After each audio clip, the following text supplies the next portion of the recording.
Africa is the place where the body of the first man was found. My daddy says that makes it the place where all people originated from.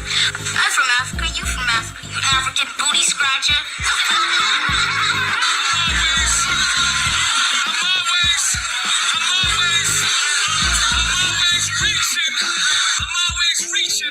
We make niggas disappear like that triangle out Bermuda. They can't find his body, but they know that I'm the shooter. I say cut my sentence in half, and I'll spread a little rumor. Damn, well you can look in Oklahoma if you want to find them sooner.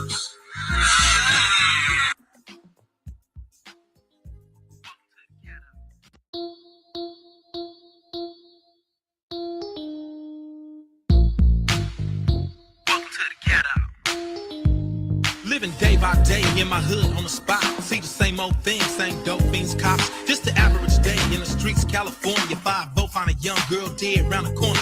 Mommy's on her knees, she had tears in her eyes, and nobody knew why the young girl had to die. People look ashamed, it's been like this for years. Bloody sheets on her body, face wet from her mommy's tears. She couldn't have been over 4 or 5. And if mommy wasn't baked, she would still be alive. But now the street is a place, she could be swallowed by death. Brothers taking each other's lives and going to rest in peace. I wonder if heaven got together. My cousin died last year, and I still can't let go. I walk the streets of my city, of my neighborhood, seeing dope fiends living off canned goods. Niggas on the corner, and niggas die young in California. 5-0, get a dope case and flaunt it. Have your ass on America's Most Wanted. But I don't slang or either gangbang. And though my old school homies do the same thing, I still got love cause you gotta live, so you can give and raise a family, G. But you gotta do your best slinging D.O.P.E. So keep a grip on yourself and stay mellow. And welcome to the ghetto. Welcome to the ghetto. Welcome to the ghetto. Welcome to the ghetto. Welcome to the ghetto. From across the seas comes cocaine. But you never seen a black man fly the plane. Look at the news, a young black death. Was it drug related? Take a guess. I flash when I look in the mirror black, cause my reflection is a 9mm gat. I think about genocide and have thoughts on my homies who died. Everybody backstabbing, but I ain't the one to talk, I'm in the gap. Death give a shit about your color, but yet I see more dead young brothers. I'm going crazy out here, seeing 24 brothers die by the end of the year. And I still gotta deal with the 5-0. And I stopped selling dope in 9-0. But if it came to it, I probably still do it. Put a 9 in my drawers, get straight to it. I hope that I never see the day that I get 20 years for a cake. BK8 as a key to open up the door for the more money. But I ain't gotta do that, G. Cause I'm down with the FA to the C, to the U, to the LTY, G-Nut, extra large, and STI, CE, making niggas feel like Jello. And welcome to the ghetto. Welcome to the ghetto. Welcome to the ghetto. Welcome to the ghetto.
Found a place for you to ford upstream.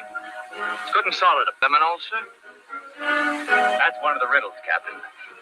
He was born a slave, raised a Seminole. Now he works for the American Army. I push fudge in my family, only got it, so I trust. And bust 50 at those who want to try to cross us. I'll be running slash from here to Japan. No money, no comprehending. Curses from the black Mexican.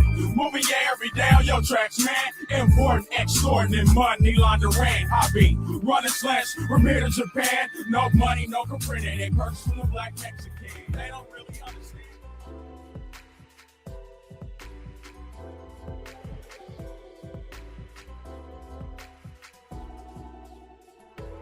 What it do? It's your host, Vino the Most. Back for another classic in the book of the FBA talks. In this chapter right here, on the FBA announcement, Birthright Citizenship, episode 1. And right here, we gonna jump into, I don't know if they experts, I don't know if they lawyers, but we gonna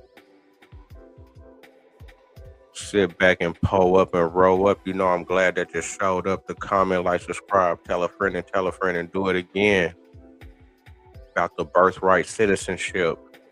Got a lawyer, and we got somebody else breaking it down.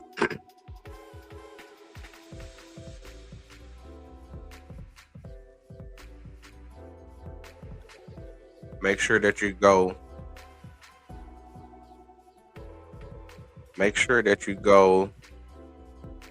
subscribe to the Live channel, LIVV, sister, holding it down, FBA, giving us some good government information. Look like she tapped in, educated, and she cold with it. So we finna check her out, man. Make sure you pulled up and rolled up. You know, I'm glad you showed up to comment, like, subscribe, tell a friend, and do it again. Hey, you guys, welcome back to the channel. I'm glad that you are here. We need to talk. I want to strongly encourage you all to pay very close attention to what's happening in the courts right now with birthright citizenship, especially as lineage or foundational Black Americans. President Trump and his administration are still fighting hard on behalf of the American people to restore the true intent of the 14th Amendment. This isn't just about the politics, it's about protecting something sacred that was created for the descendants of slaves. We can help by using our voices, stand informed, and supporting those who are standing up and speaking out for Americans. I came across a YouTuber talking about birthright citizenship, and I wanted to share a few clips from his video. Here's a clip from his intro. Of some foreign entity, then go over there. Well, a person here of parents from abroad temporarily in this country will not be covered. So why should somebody who breaks in, who is here illegally, get the benefit that somebody who's here lawfully temporarily does not? In Wong Kim Ark, this Supreme Court said children of lawful permanent residents who are domiciled in the United States can become citizens. Lawful and permanent, because they establish resident.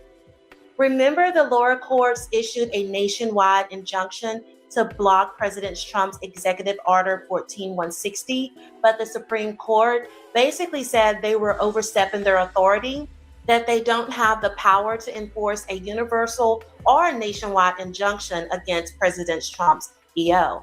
Because of that ruling, immigration lawyers and pro-immigration organizations such as CASA are now shifting strategies. They're seeking class action status so that broader blocks on the executive order can stand. As a side note, let me give you a little context to help explain the legal side so we can better understand who's behind the oppositions and why. CASA, one of them, I can't remember sometimes how to pronounce that. Sometimes they go as Casa de Moreland. It's a nonprofit immigration advocacy group. They focus on defending the rights of immigrants, especially those here illegally. And they're one of the main organizations that's been fighting against Trump's efforts to limit birthright citizenship. They've been involved in multiple lawsuits challenging immigration enforcement and deportation policies. When I say they're seeking class action status, that means they're trying to turn their case into a class action lawsuit, where instead of representing just a few individuals, they claim to represent a whole group of people affected by the same issue. That way, if they win, the ruling could apply to a larger group nationwide. I'll go over their strategies in another video since there's too much to cover in just one. But this clip gives you a hint of what they're trying to do. These people to have babies that are citizens, because then it kind of anchors their parents in as well. You can't deport us. My kid's a citizen. Oh, great. So all the illegals get to stay now too. Perfect. So President Trump's solution with Executive Order 14160 actually give them a lot of leeway. The decision in their case was issued on June 27, 2025, but the court ruling did not resolve whether Trump's executive order limiting birthright citizenship is constitutional. The Supreme Court gave the Trump administration partial relief, meaning they can attempt to implement parts of the EO. This entire case surrounds birthright citizenship and the 14th Amendment, a law that was originally created for the descendants of slaves. If you haven't already, I would suggest you to watch my earlier video over birthright citizenship. They are deliberately trying to make this issue seem complicated, but it really isn't. Historically, they've been guilty of reframing words, redefining meanings, and twisting interpretation to fit their corrupt agendas that benefit themselves and the immigrants they exploit. Now, on January 20th, the first day, thank you, Mr. President, Trump issued an executive order saying we have to protect the meaning and the value of American citizenship, right? And this one really gets me going because they want to water down our citizenship. You know, it really doesn't matter. It's not that important. Don't take it. It's not a sacred thing. It's just, well, whatever, give it to everybody. Who are you to exclude people from the American, whatever. It's incredibly important. And it provides us with a lot of our protections. That's why we treasure it so much and we don't want it watered down by people who don't even appreciate it or understand its importance. And so Trump has now come out and he wants to reinstore the meaning of the citizenship clause so that it is appropriately interpreted. And the document provides on a prospective basis. You didn't expect it, and it's not what you planned. This argument they're making have no lawful foundation. If you follow their interpretation, then any foreigner who crosses our borders illegally, has a baby here, will automatically receive birthright citizenship, along with all the benefits, and that child could anchor their parents in the country. That interpretation rewards criminal behavior and undermines our laws, constitution, and economy. It goes against everything the nation was built on. It creates division because American citizens face consequences for breaking the law, yet they want to excuse others who do the same.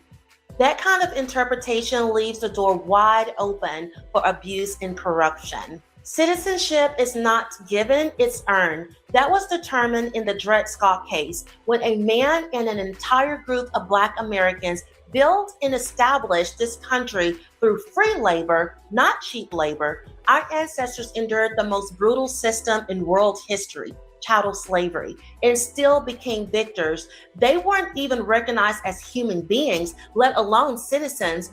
Our ancestors and their descendants are among the most heroic victims in history, yet they've never been allowed to be the victim.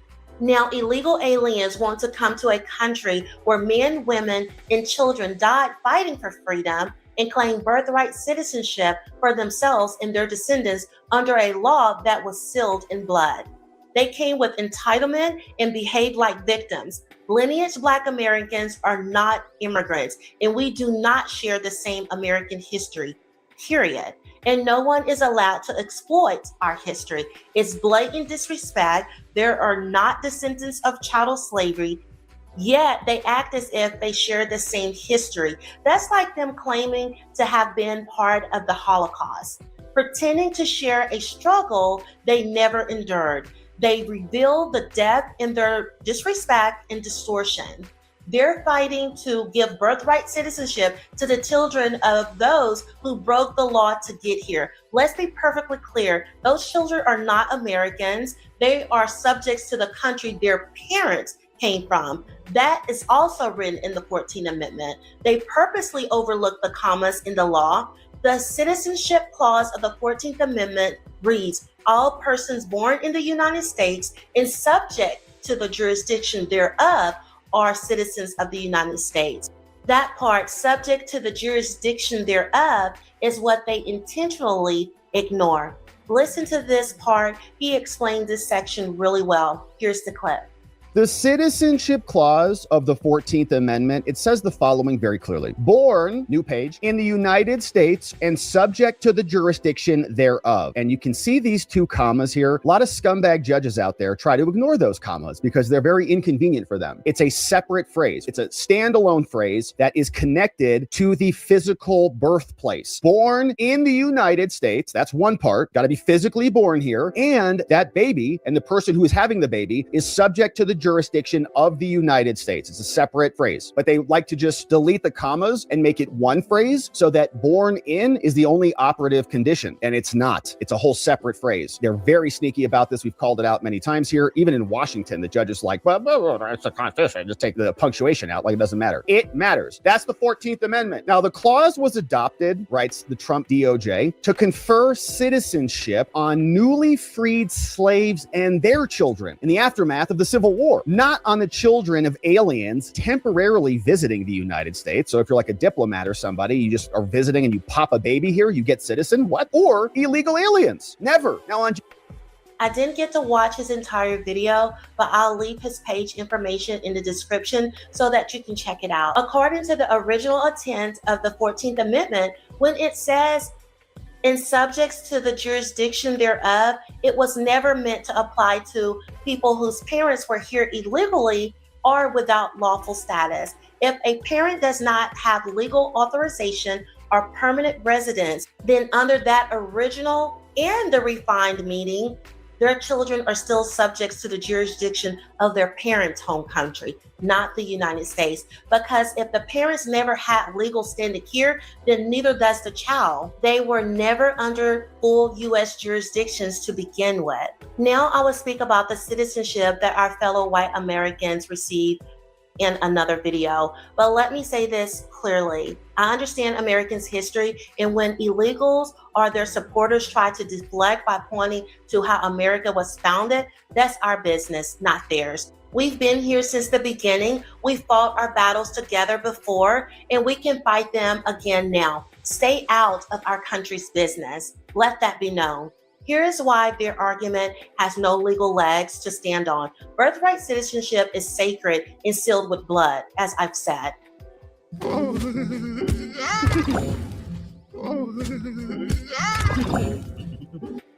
Immigrants who come here legally must go through a process to become citizens. It's not just given, they earn it. First, they must file their paperwork with you in immigration services, either through family sponsorship, employment, or another legal pathway. Then they must wait in line, sometime for years, depending on visa ability in their country of origin. This is a long, regulated process. Next, they may receive conditional or permanent residency, like a green card, which requires them to live in the U.S. for several years, maintain a clean legal record, and show they are integrated into American society. After meeting residency requirements, they can apply for naturalization, which includes filing a N-400 application for citizenship, passing a rigorous background and security check, passing a civics and English test to demonstrate knowledge of U.S. history, government, and language, attending an in-person interview with USCIS officers, taking the oath of allegiance to officially become a U.S. citizen. Only after completing all these steps do they become full citizens. This is why citizenship is not automatic. It is earned through diligence, patience, and adherence to the law. Even when they complete that process, it's called naturalization, not birthright. They receive full benefits, but it's through hard work and legal steps, not automatic entitlement. You only respect and value what you've worked hard to get. When laws are twisted like this, we risk raising generations of children who resent America. Children who were taught that we are the bad people, some of them grow up to use our resources, sit in political offices, and even attempt to redefine our laws to favor illegal immigrants, directly going against what Americans and our founding fathers established. And let's not forget, that foundation also includes foundational Black Americans. It was our ancestor vision, skill, craftsmanship, work ethic, and faith that brought America's founding ideals to life. That's why we are all able to live in the greatest country on earth. We must not allow the abuse of birthright citizenship to continue. Enough is enough. Make America great again.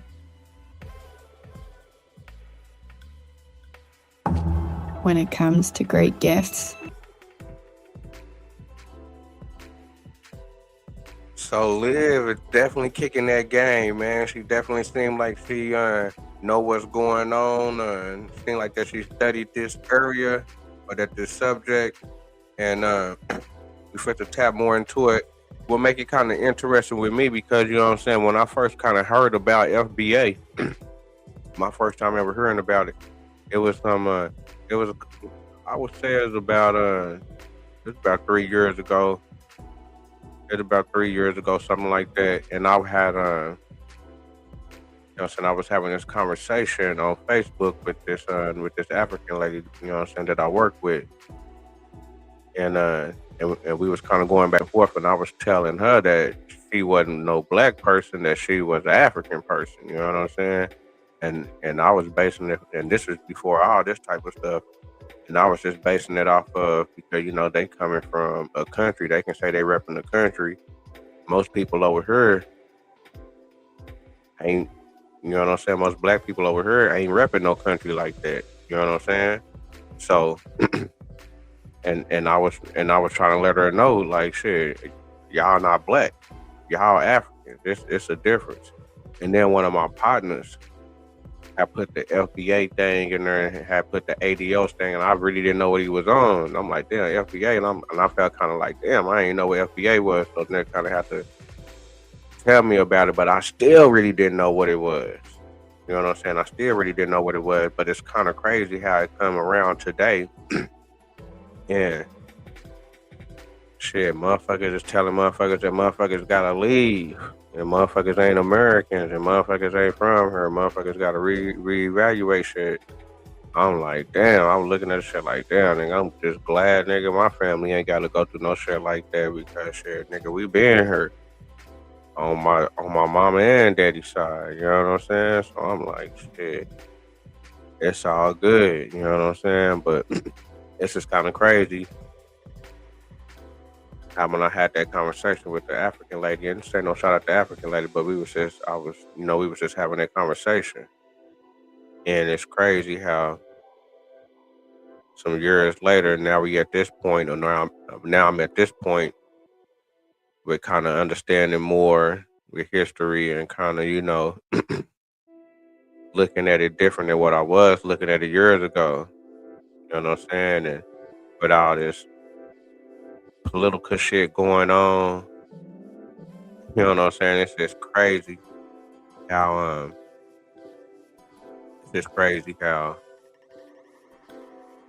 yeah, the nigga all good. You know what I'm saying? When it come down to it, if niggas want to get on some FBA shit, niggas can go to the documents, niggas been here. We need them reparations. You know what I'm saying? But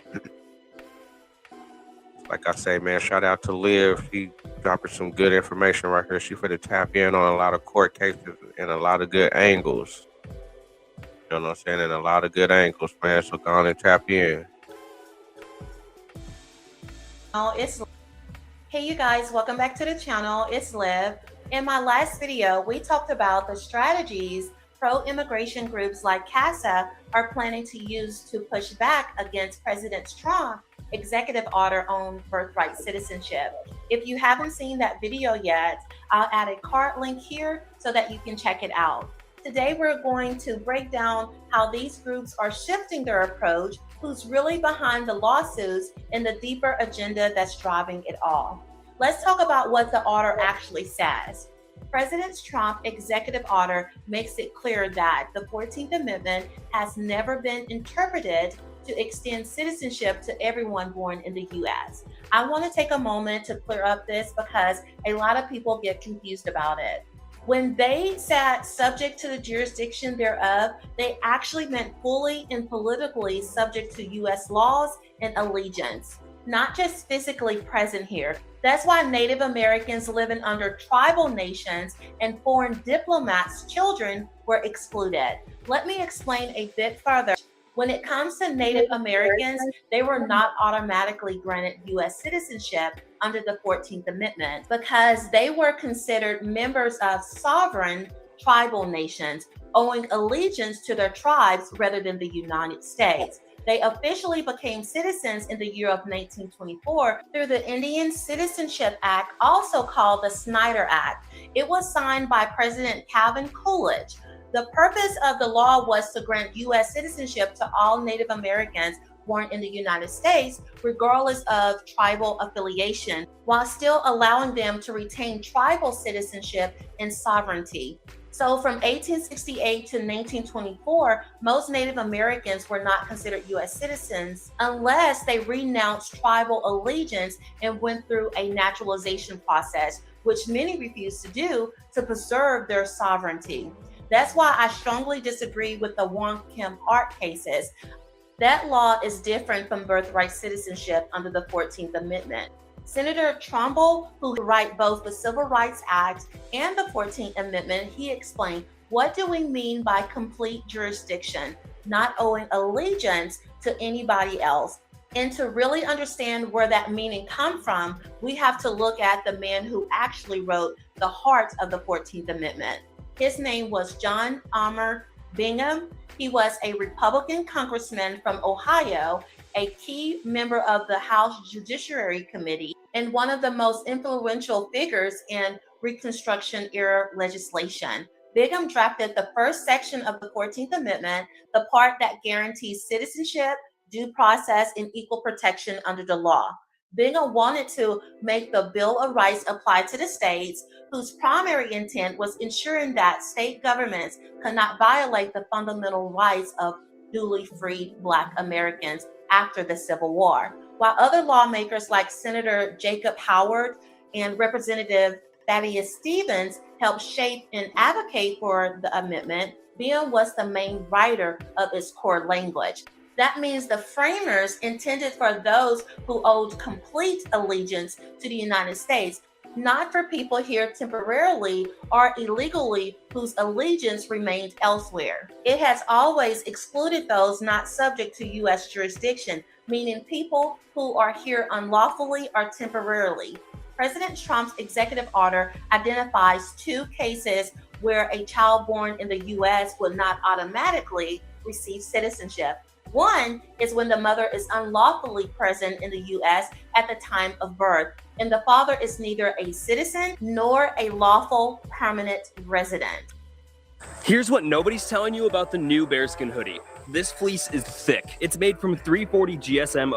Two, when the mother's presence is temporary, meaning in the U.S. on a student visa, tourist visa, work visa, or visa waiver. And the father is also not a citizen or a permanent resident. In those cases, no federal agency will issue documents recognizing those children as U.S. citizens. Even then, Trump made sure this order is fair and forward-looking.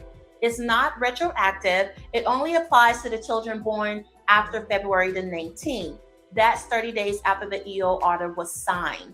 All children born before that date are not affected. He directed federal agencies to align their practices accordingly. Assuring the law reflects the truth. Citizenship is not a loophole, it's a responsibility. Yet, despite this thoughtful and lawful action, they still call him racist in every name under the sun, all because he dared to defend the meaning of American citizenship. Now, let's talk about what's really going on behind the scenes. Groups like the Asylum Seeker Advocacy Project and CASA, along with certain states like Washington, have filed lawsuits to block this order on so-called constitutional grounds. They're not just fighting the order, they're weaponizing our legal system. They're seeking class action status, meaning they want to expand the lawsuit to include all pregnant illegal aliens and asylum seekers whose children will be denied citizenship after February the 19th. If the court rules in their favor, their ruling could apply to thousands of more families. For some of these groups, no policy or compromise will ever be enough. President Trump's executive order doesn't affect those already here who abuse our birthright citizenship. Millions of people who came illegally before this order are still allowed to keep their standing. But rather than seeing this as a fair and generous compromise, these groups want to push the boundaries even farther. That reveals a deeper problem, one of entitlement and disregard for the rule of law. Instead of taking accountability, they frame enforcement as cruelty. Yet American citizens face fine penalties and even prison time for breaking far smaller laws every single day. So why are we expected to reward behavior that undermines our legal system? At its core, it isn't just about immigration, it's about sovereignty and the belief that our law should apply equally to everyone. What's even more concerning is many of these organizations are not fighting to improve conditions. They're organizing here in America, using our freedoms and legal system to reshape our democracy. That's not advocacy, that's manipulation through exploitation. And it's no coincidence that so many align with the Democratic Party, which has long used the struggles of Americans' history as a political talking point. They attach themselves to Americans' pain, history, and oppression to justify their own agendas, even though their experiences are completely different. They use language about racism and injustice, not to heal, but to guilt and silence those who believe in strong borders and fair laws. This isn't about rejecting others, it's about protecting the integrity of our nation and ensuring that citizenship remains sacred. They're playing a long game, flooding the courts and using our own laws against us. Honestly, I believe this executive order is far too generous. Why? Because time and time again, we've seen that Americans' generosity has not been respected or reciprocated. Birthright citizenship is something sacred. It was established through the blood, struggle, and sacrifice of those who fought to secure freedom and equal rights after the Civil War. When I read that the order exempts those born here before February the 19th, I can't help but to feel there should be stronger restrictions in place. Those covered under that clause should never be eligible to hold government office, influence or create laws, or seek the presidency. That privilege should be reserved for those whose allegiance and lineage are rooted in this nation. In my view, the order should go back to at least 1965 or at minimum the early 1970s to account for decades of unchecked immigration that began after the 1965 Immigration and Nationality Act and the establishment of the first sanctuary city, a period when unauthorized immigration started to increase significantly. This would address the long-term impact on the political and cultural balance of our country. Let me know what you guys think. Do you agree or disagree that the order should include restrictions? And what do you think about like the class action lawsuit? Thank you guys for watching. I'll see you in the next one. Hey you guys, welcome back. It's Liv. In my previous video, I spoke about John Armour Beam along with Senators Lyman Trumbull and Thaddeus Stevens, all Republicans who were instrumental in writing the 14th Amendment. I firmly believe, based on the facts, that the Wong Kim Ark decision was a misinterpretation of the law. Let me remind you, the authors of the 13th, 14th, and 15th Amendment were all Republicans, and each of these amendments went through Congress and was lawfully approved through the constitutional process. They were debated, voted on, and signed under the leadership of President Abraham Lincoln and the Republican Party, the same party that fought to secure freedom, citizenship, and voting rights for foundational Black Americans. Pause and take that in. But the Won Kim Ark decision, the case that created what people now call birthright citizenship, did not go through Congress, nor was it signed or approved by any president. So you have to ask yourself, why is that? And it's no coincidence that when it comes to the current class action lawsuit, they're once again using the Won Kim Ark case as their foundation. History was hijacked in that courtroom that day when the judges went against the true intent of the law and opened the door for chaos. And now they're trying to revive that same false interpretation, hoping the American people would remain blind. The confusion and chaos surrounding so-called birthright citizenship are not accidental. They are intentional. I want you to pay attention and become aware, fully awakened and conscious of the truth behind the man who authored the 13th, 14th, and 15th Amendment. These laws were written explicitly for foundational Black Americans, and every one of those men was a Republican. It's no coincidence that over time, the narrative has been twisted to make people believe that Republicans are the enemy. Those are lies, and the truth many tried to bury is now being unearthed again. There's a deeper spiritual reason why this issue is resurfacing at this time, and I am deeply moved by it. I strongly disagree with the Won Kim Ark case in 1898. Wong was born in San Francisco to Chinese parents who were legally residing there, but they were not U.S. citizens. Although his parents were legally recognized as permanent residents in the United States, they were still subjects of the Emperor of China, meaning they owed allegiance to a foreign government. Under the original intent of the 14th Amendment, they were not fully subject to the jurisdiction of the United States. The ruling in Won Kim Ark redefined birthright citizenship in a way that violated the amendment's original meaning. It was misinterpreted then, just as it's being misused now by those defining illegal aliens and others. The difference, however, is that Won Kim Ark's parents were at least lawfully documented residents who went through the proper process to live in the country. By contrast, today illegal immigrants were never under U.S. jurisdiction to begin with. They hold no legal status or allegiance here. That's what makes the argument for their children's automatic citizenship a deeply flawed interpretation of the law. It's always important to remember that the Won Kim Ark decision was made during the time of the Chinese Exclusion Act, when Chinese immigrants were specifically barred from naturalization. Why do they conveniently leave that part out?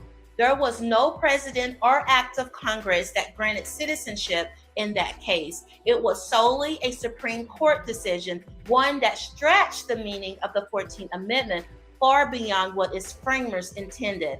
It was an egregious violation of the constitutional order, ignoring the clear authority of Congress and the restrictions imposed by the Chinese Exclusion Act of 1882. Pay attention to the dates. That law did not end until 1943, after World War II. The US and China were then allies and enacted the Chinese Exclusion Repeal Act of 1943. Even then, they still imposed a restrictive annual quota of 105 immigrants from China. It wasn't until the Immigration and Nationality Act of 1965 under Lyndon B. Johnson that racial barriers against Chinese immigrants were fully dismantled. That's why I believe any executive order or policy from President Trump should at least go back to 1965 when such a significant change in U.S. immigration policy occurred.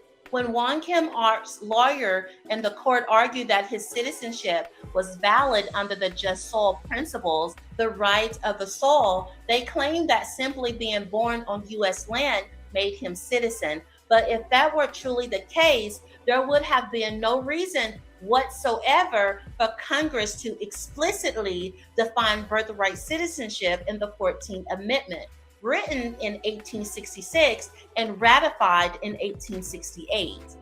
Responding to emails takes time, but not with Grammarly. In a few clicks, Grammarly's generative AI drafts. If just soil automatically applied to all or anyone born on America's soil, then the framers' decision to include the phrase "in subjects to the jurisdiction thereof" would have been redundant. But it wasn't redundant, it was intentional. Congressman John A. Beam and Senators Lynn Trumbull and Thaddeus Stevens were perfectly clear about their intent for the 14th Amendment. That phrase was a filter to distinguish between people who owe true allegiance to the United States, like freemen or foundational Black Americans, and citizens, versus people who remained under the authority of foreign power, like the children of immigrants, ambassadors, or foreigners temporarily residing here. That's why Senator Jacob Howard, who introduced the amendment, clarified on the Senate floor in 1866, this will not, of course, include persons born in the United States who are foreigners, aliens, who belong to families of ambassadors or foreign ministers.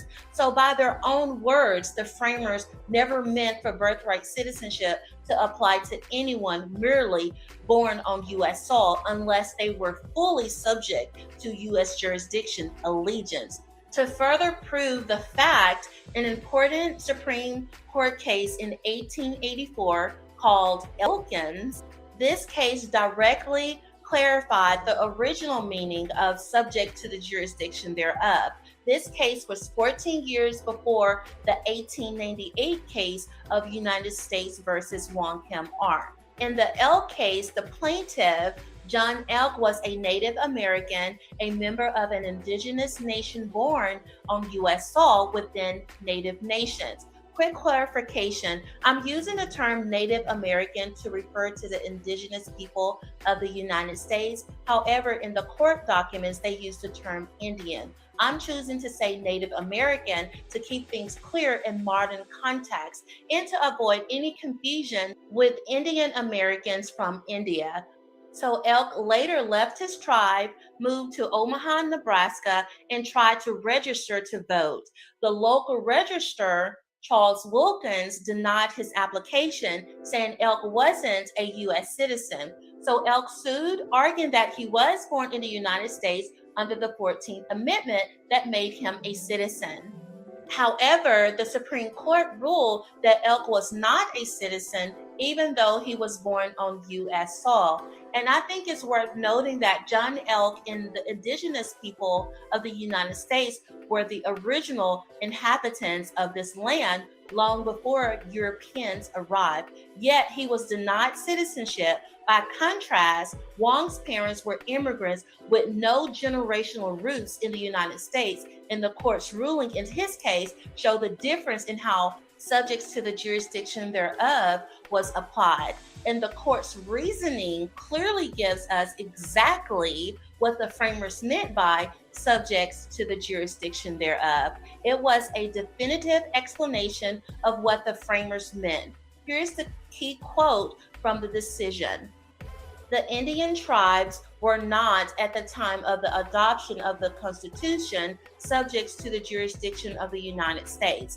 They owed immediate allegiance to their respective tribes and were not part of the people of the United States. And most importantly, the word subjects to the jurisdiction thereof mean not merely subject in some respects or degree to the jurisdiction of the United States, but completely subject to their political jurisdiction and owing them direct and immediate allegiance.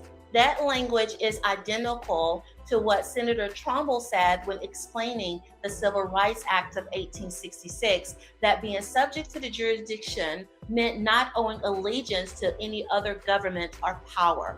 Why does this matter? Elk versus Wilkins confirmed that birth on U.S. soil alone was not enough for citizenship. It reaffirmed the framers' original meaning that complete allegiance and jurisdiction go hand in hand.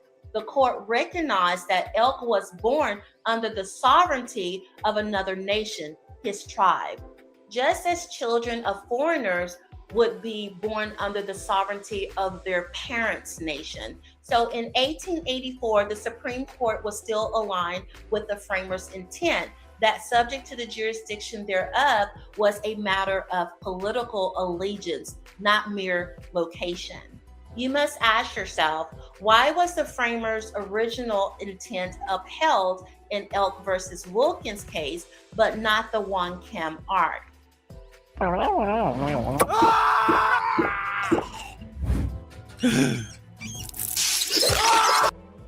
And this question matters now more than ever. It's been reported that there are over 14 million illegal immigrants currently in the United States. And with this new class action lawsuit, there is a push to extend birthright citizenship to those here unlawfully. History has a way of repeating itself just under a different disguise. What we're seeing today is a pattern. People in positions of power holding elected offices, working to redefine and reshape our laws from within. We've already seen the danger of depending on foreign powers like China, and we cannot afford to make that mistake again. With millions of foreign nationals now inside our country, the risk is even higher.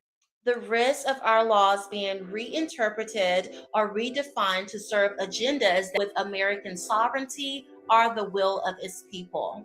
And now we're witnessing it in real time. Look around. How many judges and elected officials are changing and twisting our laws, telling Americans what to do while their loyalties lies elsewhere? Many of them are either immigrants themselves or strongly pro-immigration, pushing policies that weaken our nation from within. America should have never become dependent on China, and we must recognize that there is a much bigger agenda behind why our country has been flooded with so many foreign interests. This isn't just strategy, this is spiritual. There is a deeper battle taking place for the soul of this nation. And when we look at how the ruling in Elk versus Wilkins and Wong Kim Ark were flipped and reinterpreted over time, it becomes clear that history is warning us once again. In my next video, we'll break down how all of this connects to foundational Black Americans and their inheritance. Thank you for joining. I'll see you in my next video. Hey you guys, welcome back to the channel. It's Liv. I want to thank all of you who are on this journey with me. I'm truly happy that you are here, and I want you to know how much I appreciate you. To those who genuinely connect with the message and my content, please know that I care about you deeply. When I say this, let this be perfectly clear. I don't claim to be anything other than a child of God. What I'm doing here is simply sharing my testimony, what God has taught me, and what I've learned through my spiritual journey. I don't know what will come of this message, but I know God is in control. In His divine timing, the world will know the truth. What you choose to do with this message is between you and God. I will be obedient and do my part. When it comes to birthright citizenship, it hits differently for me. I am incredibly moved by it. I know that birthright citizenship was born out of the struggle of foundational Black Americans. The birthright citizenship clause in the 14th Amendment, all persons born are naturalized in the United States, and the subjects to the jurisdiction thereof are citizens. This was the first constitutional law explicitly writing to secure and protect the citizenship of formerly enslaved Black Americans and their descendants. It wasn't just a legal formality, it was a covenant meant to seal their freedom forever. After centuries of chattel slavery, the Dred Scott versus Sanford 1857 decision had declared that no Black person had any rights which the white man was bound to respect. That ruling stripped Black Americans of any recognition of human equals. So when the Civil War ended, The very first mission of the Reconstruction in Congress was to legally reverse Dred Scott, to restore the humanity and citizenship of Black Americans by law and by birthright. That's why the 14th Amendment, 1866 through 1868, was created immediately after the 13th. I'm going to share with you the sequence of how the laws created for foundational Black Americans were intentionally and divinely ordained to secure the freedom and rightful place in this nation. Here is how it unfolded. 13th Amendment, 1865, abolished slavery. It states neither slavery nor involuntary servitude shall exist within the United States. This was about freedom from bondage. 14th Amendment, 1866 through 1868, established citizenship, protection, and equal rights. All persons born or naturalized and subject to the jurisdiction thereof. This was about birthright inheritance, the restoration of belonging and nationhood to a people who had been cast out. 15th Amendment, 1870, protected the right to vote for Black men. The right to vote shall not be denied on account of race, color, or previous conditions of servitude. This was about power and participation in the government they had helped build. These amendments, the 13th, 14th, and 15th, were written by white Republican men, and I truly believe God convicted their hearts to do it, because even though they stood for ending slavery, not everyone in the equality for Black people. Many didn't want to compete with Black Americans for jobs or opportunities.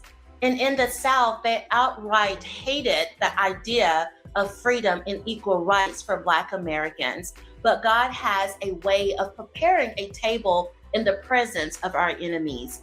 He can use the very people who once opposed you to fulfill his promise. So these men wrote laws that changed a nation, not because the world was ready, but because God's will was. There is a sacred nature of birthright citizenship because this clause wasn't just about paperwork or nationality.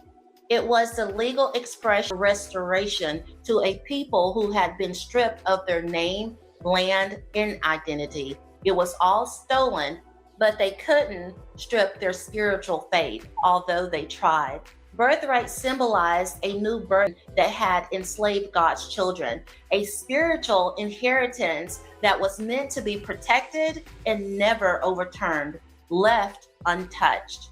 I know I'm not the only one of God's people who feels deeply drawn to how birthright citizenship was later misinterpreted and hijacked. If your spirit is moved in this way, that's because the law itself carries spiritual weight.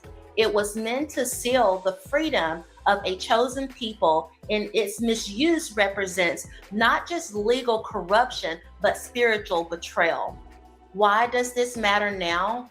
When the Kemp Art case 1898 redefined the 14th Amendment to include anyone born on U.S. soil, it stripped the sacred specifically of what that law was meant to protect, because foundational Black American knows God's promise would not come without hardship. It is written so they earned the right to belong without question, without condition, and without the threat of removal or denial.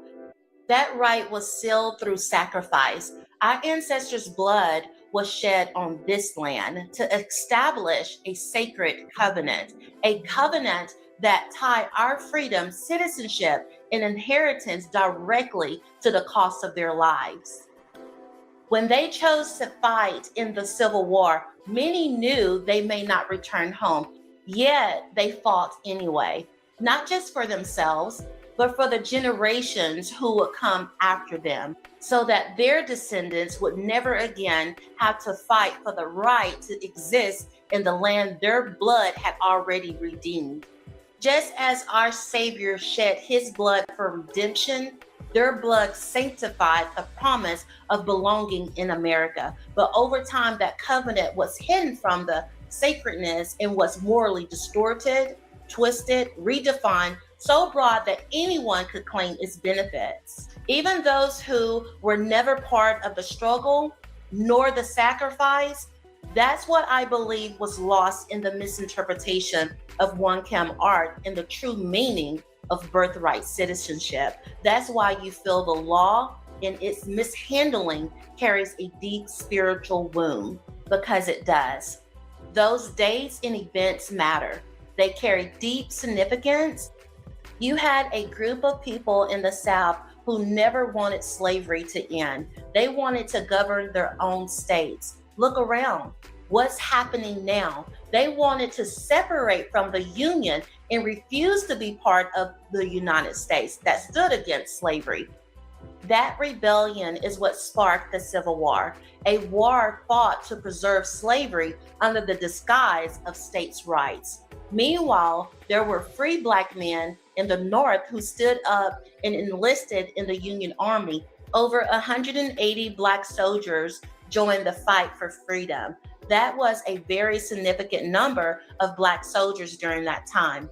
When they entered a military that had once been all white, many of these white troops and Northerners despised President Abraham Lincoln for allowing it. Yet those Black soldiers stood firm, and former slaves from the South joined their side, fighting alongside the North to defeat the Confederacy and end slavery once and for all.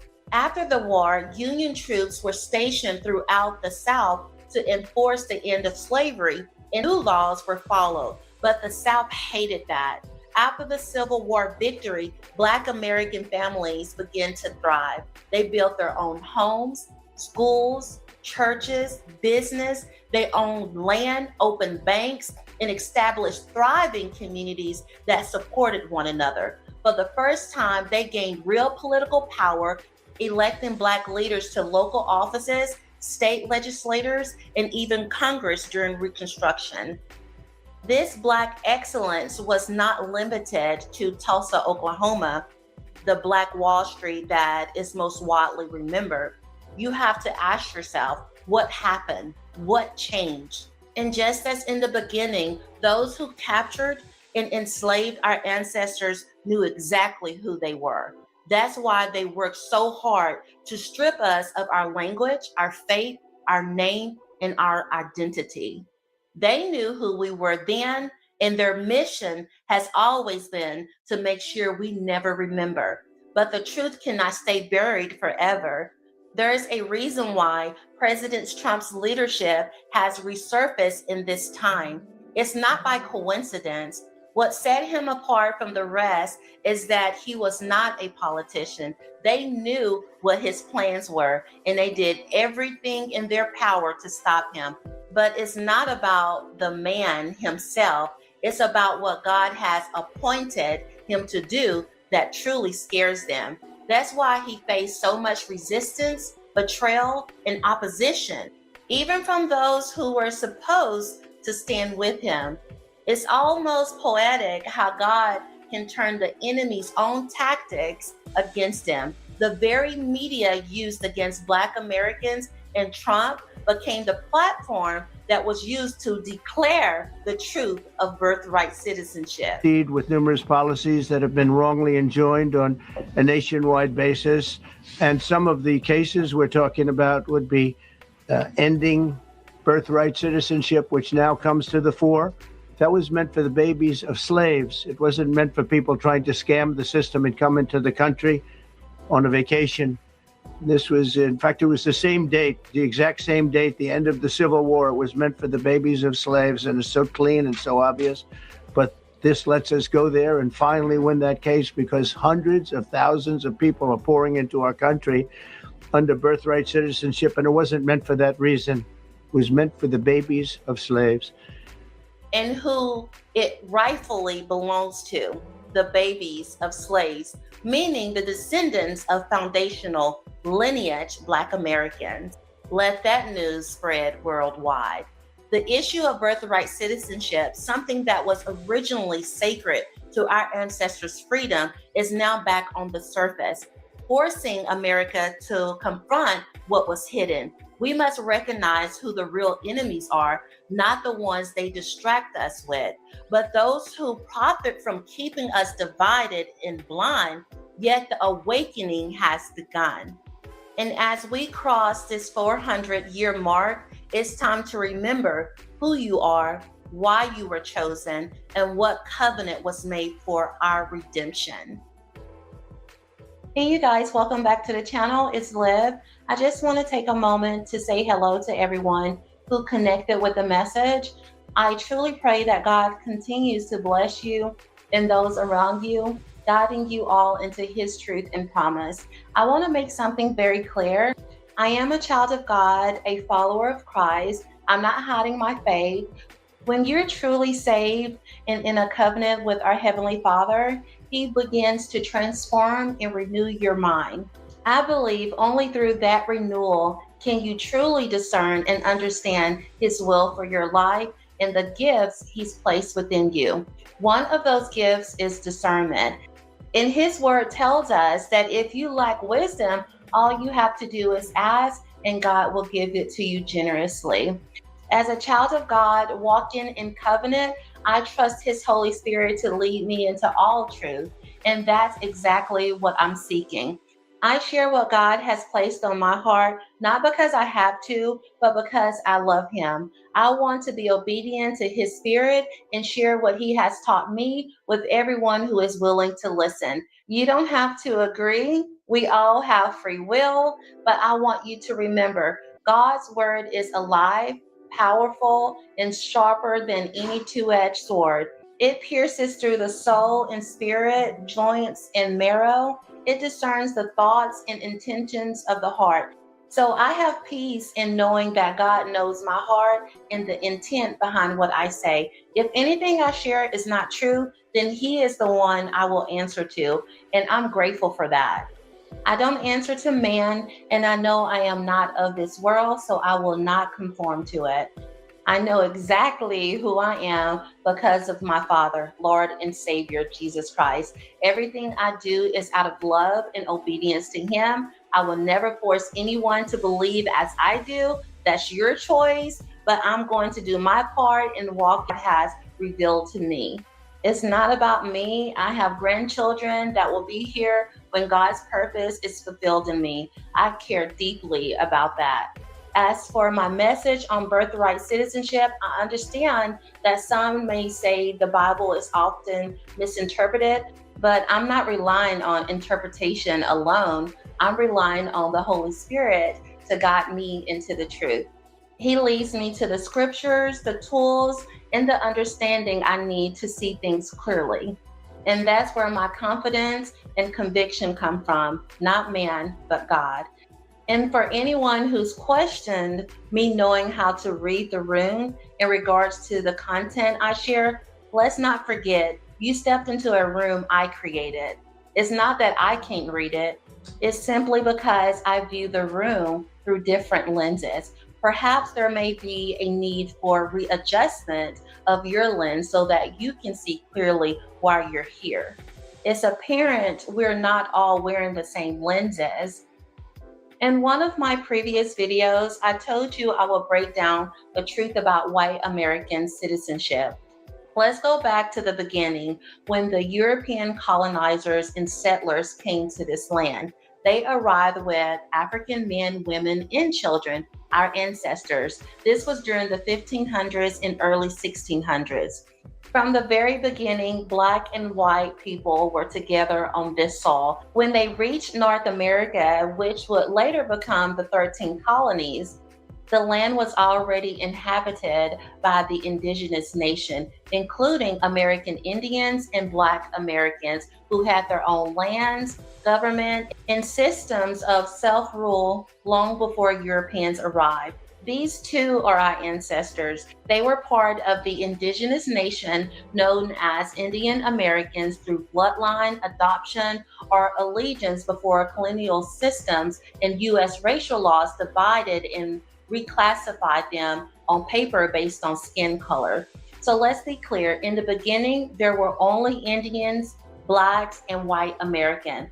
Now, to understand how America took shape, we have to look at who these early people truly were before this land was even called the United States.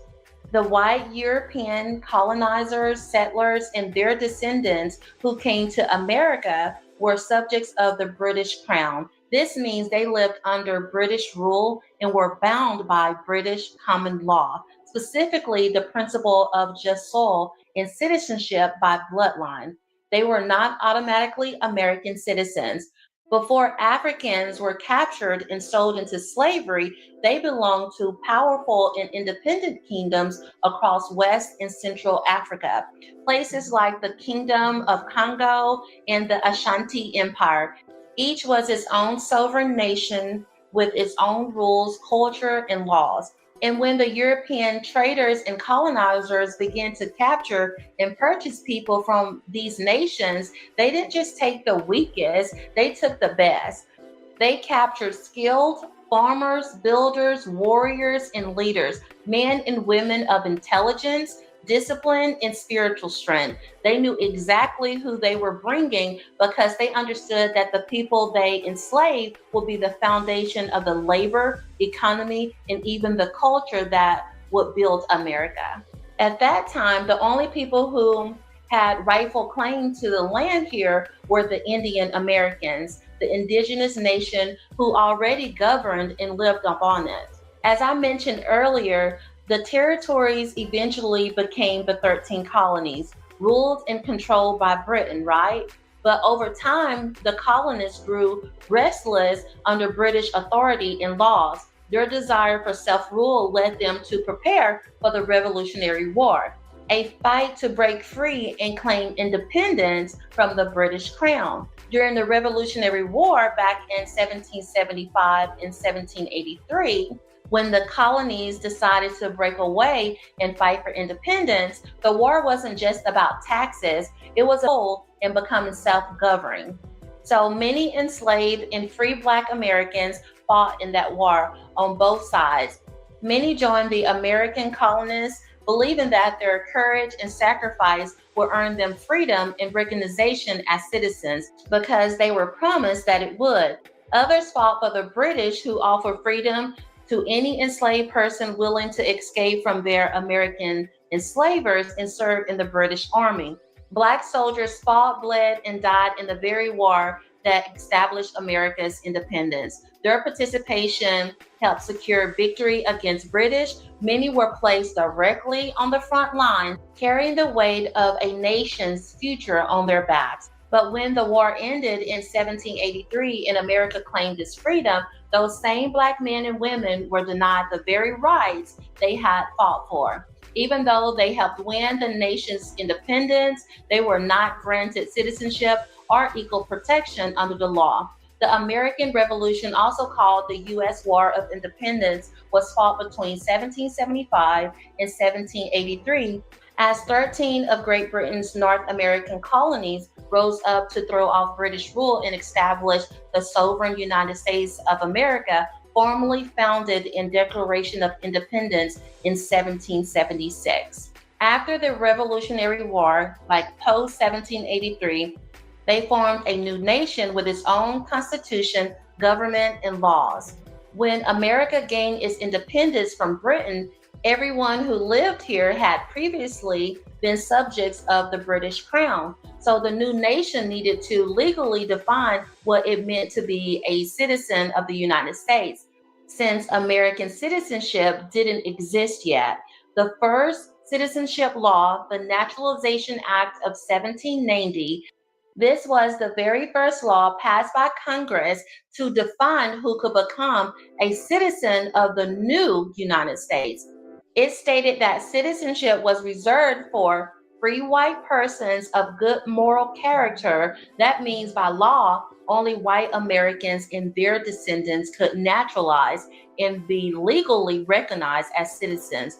However, Black people, Native people, and anyone else who wasn't white were excluded from citizenship. Even if they were born here, fought in the war, or lived as free people. They were not included in the new definition of citizenship.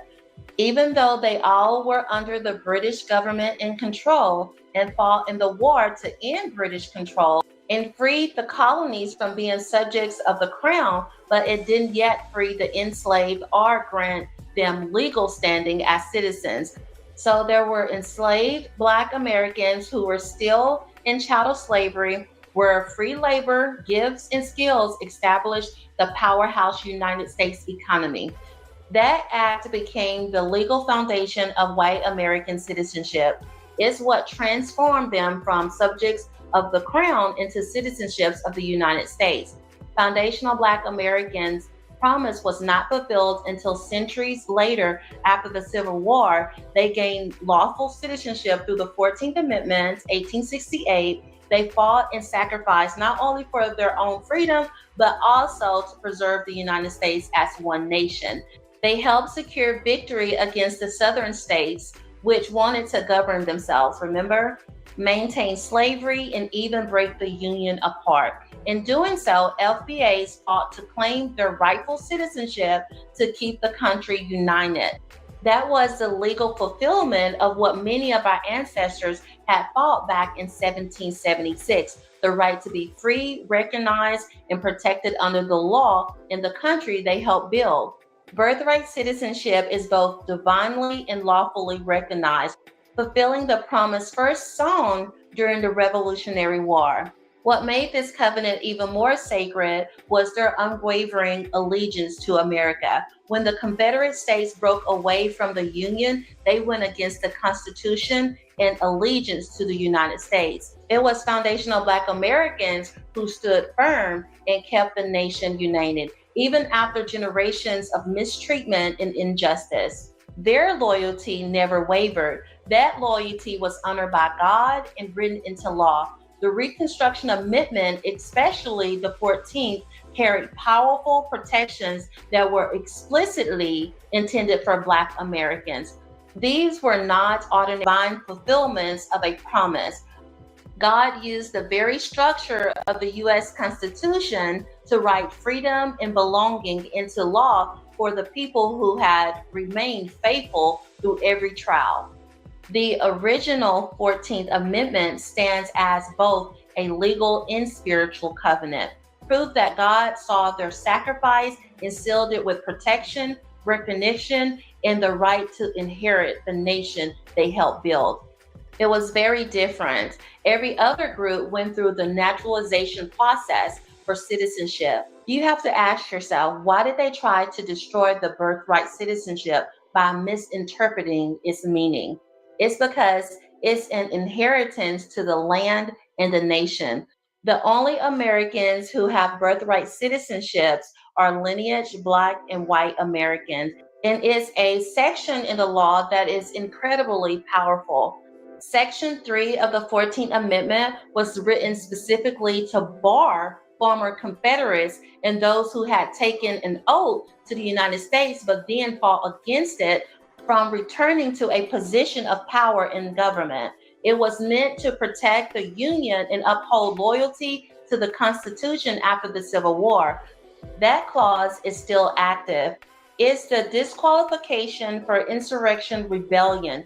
It says no person shall be senator or representative in Congress or elector of president and vice president or hold any office, civil or military, under the United States or under any state who, having previously taken an oath as a member of Congress or as an officer of the United States or as a member of any state legislature or as an executive or judicial officer of any state, to support the Constitution of the United States, shall have engaged in insurrection or rebellion against the same or given aid or comfort to the enemies thereof. The only exception was through Congress by a vote of 2/3 of each house will remove such restrictions and disability. I strongly believe that those who were barred from power knew they needed to weaken the strength of birthright citizenship in the 13th, 14th, and 15th Reconstruction Amendments. But for that to happen, there had to be a great betrayal of the constitutional oath and allegiance to the United States by someone willing to vote against this specific law. I believe that betrayal occurred in 1877. It's no coincidence that the Wong Kim Ark case of 1888 came after 1877. This is the case that misinterpreted the true meaning of birthright citizenship. In 1877, white Democrats, the same group who had been barred from regaining political control, moved quickly to dismantle the law that specifically protected foundational Black Americans and the American United Allegiance. Remember, Wong's case never even went through Congress. Today, that same case is being used to justify granting illegal aliens the full benefits of birthright citizenship. That's why I strongly feel there need to be restrictions on the executive order. I believe there's a greater purpose behind why birthright citizenship has resurfaced at this time. This is our country and we must protect it. I truly hope this message was informative and helpful. Thank you for joining. I'll see you in the next video. This holiday, give the ungiftable. Unbox a new rhythm. A slow. Hey you guys, welcome back to the channel. It's Liv. In one of my previous videos, I asked a question. What would make an American, someone who once swore allegiance to the United States, betray their own country, their fellow citizens, and even attempt to undermine the Constitution itself? The answer is simple: accountability. When corrupt individuals are confronted with the consequences of their own wicked, self-serving behavior, they will often turn against the very nation and people they once claimed to serve. Historically, the Confederate Democrats proved this. Their loyalty was never to the Union, the Constitution, or the American people, only to their own financial for power and control over other human beings. But even in that dark chapter, not all leaders lost their integrity. Many American Republicans who held political power during that time could clearly see who remained faithful to the nation's ideals and who did not. And they stayed loyal even through mistreatment and hostility. One moment that revealed this divide was the Dred Scott case. Many people don't know how deeply the American public, both Black and white, was outraged by that decision. The American people wanted justice for Dred Scott and for Black Americans who were being denied their God-given rights. And they had also witnessed their unwavering loyalty. Dred Scott's former enslaver, Peter Blow, had children who knew Dred Scott personally. The Blow brothers were childhood friends of Scott. They helped pay for his legal fees throughout his fight for freedom. They weren't alone providing help. Montgomery Blair and other white allies also stepped in to help support him. So when Scott lost his case, the outrage was not limited to Black Americans. Many white Americans were equally devastated and angered by this injustice.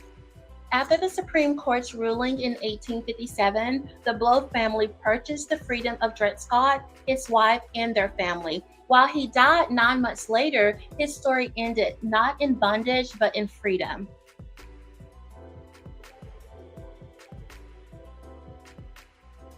The Blow family and others who help is a reminder that there are still families like that today. I know this to be true. I've spoken about my grandparents and the wonderful and loving relationships they had with many white people, relationships that still exist within my family today. I wasn't raised to hate anyone based on skin color. I was raised to know who the real enemies are, because people of any race or ethnicity can harbor hateful, oppressive, or wicked intentions. And yes, many white Americans were threatened, harmed, and even killed for standing up for what was right. Their sacrifices are rarely mentioned, but they are part of our history and the truth. This is why freedom of speech is so important. Our ancestors' voices have been threatened before and silenced before. We cannot allow that to happen again. I felt it was important to bring this up because if you follow their narrative, you would think that being a Black American means you have no allies and that all white people are against you. That kind of messaging conditions you to grow up with hate in your heart and to hate your own country. Unfortunately, it has been happening for far too long. So, after the Union won the Civil War, America fulfilled its promise to Black Americans by returning the Dred Scott decision. Most people only know about Section 1 of the 14th Amendment, the parts about citizenship, due process, and equal protection, but the 14th Amendment actually contains 5 sections, and some of them are almost never talked about. Yet, those overlooked sections carry the consequences that were put in place to hold the Democratic Party accountable for their actions. So let's start with Section 2 of the 14th Amendment. Representation and voting rights. Representatives shall be apportioned among the several states according to their representative numbers, counting the whole number of persons in each state, excluding Indians not taxed. But when the right to vote at any election for the choice of electors for president and vice president is denied to any of the male inhabitants of such state, being 21 years of age and citizens of the United States, the basis of representation therein shall be reduced in the proportion which the number of much male citizens shall bear the whole number of male citizens 21 years of age in such state, meaning it tied representation in Congress to the number of eligible male voters in a state. It punished states that denied Black men the right to vote by reducing their seats in Congress. At the time, Native Americans, which are Indians not taxed, were excluded from the count.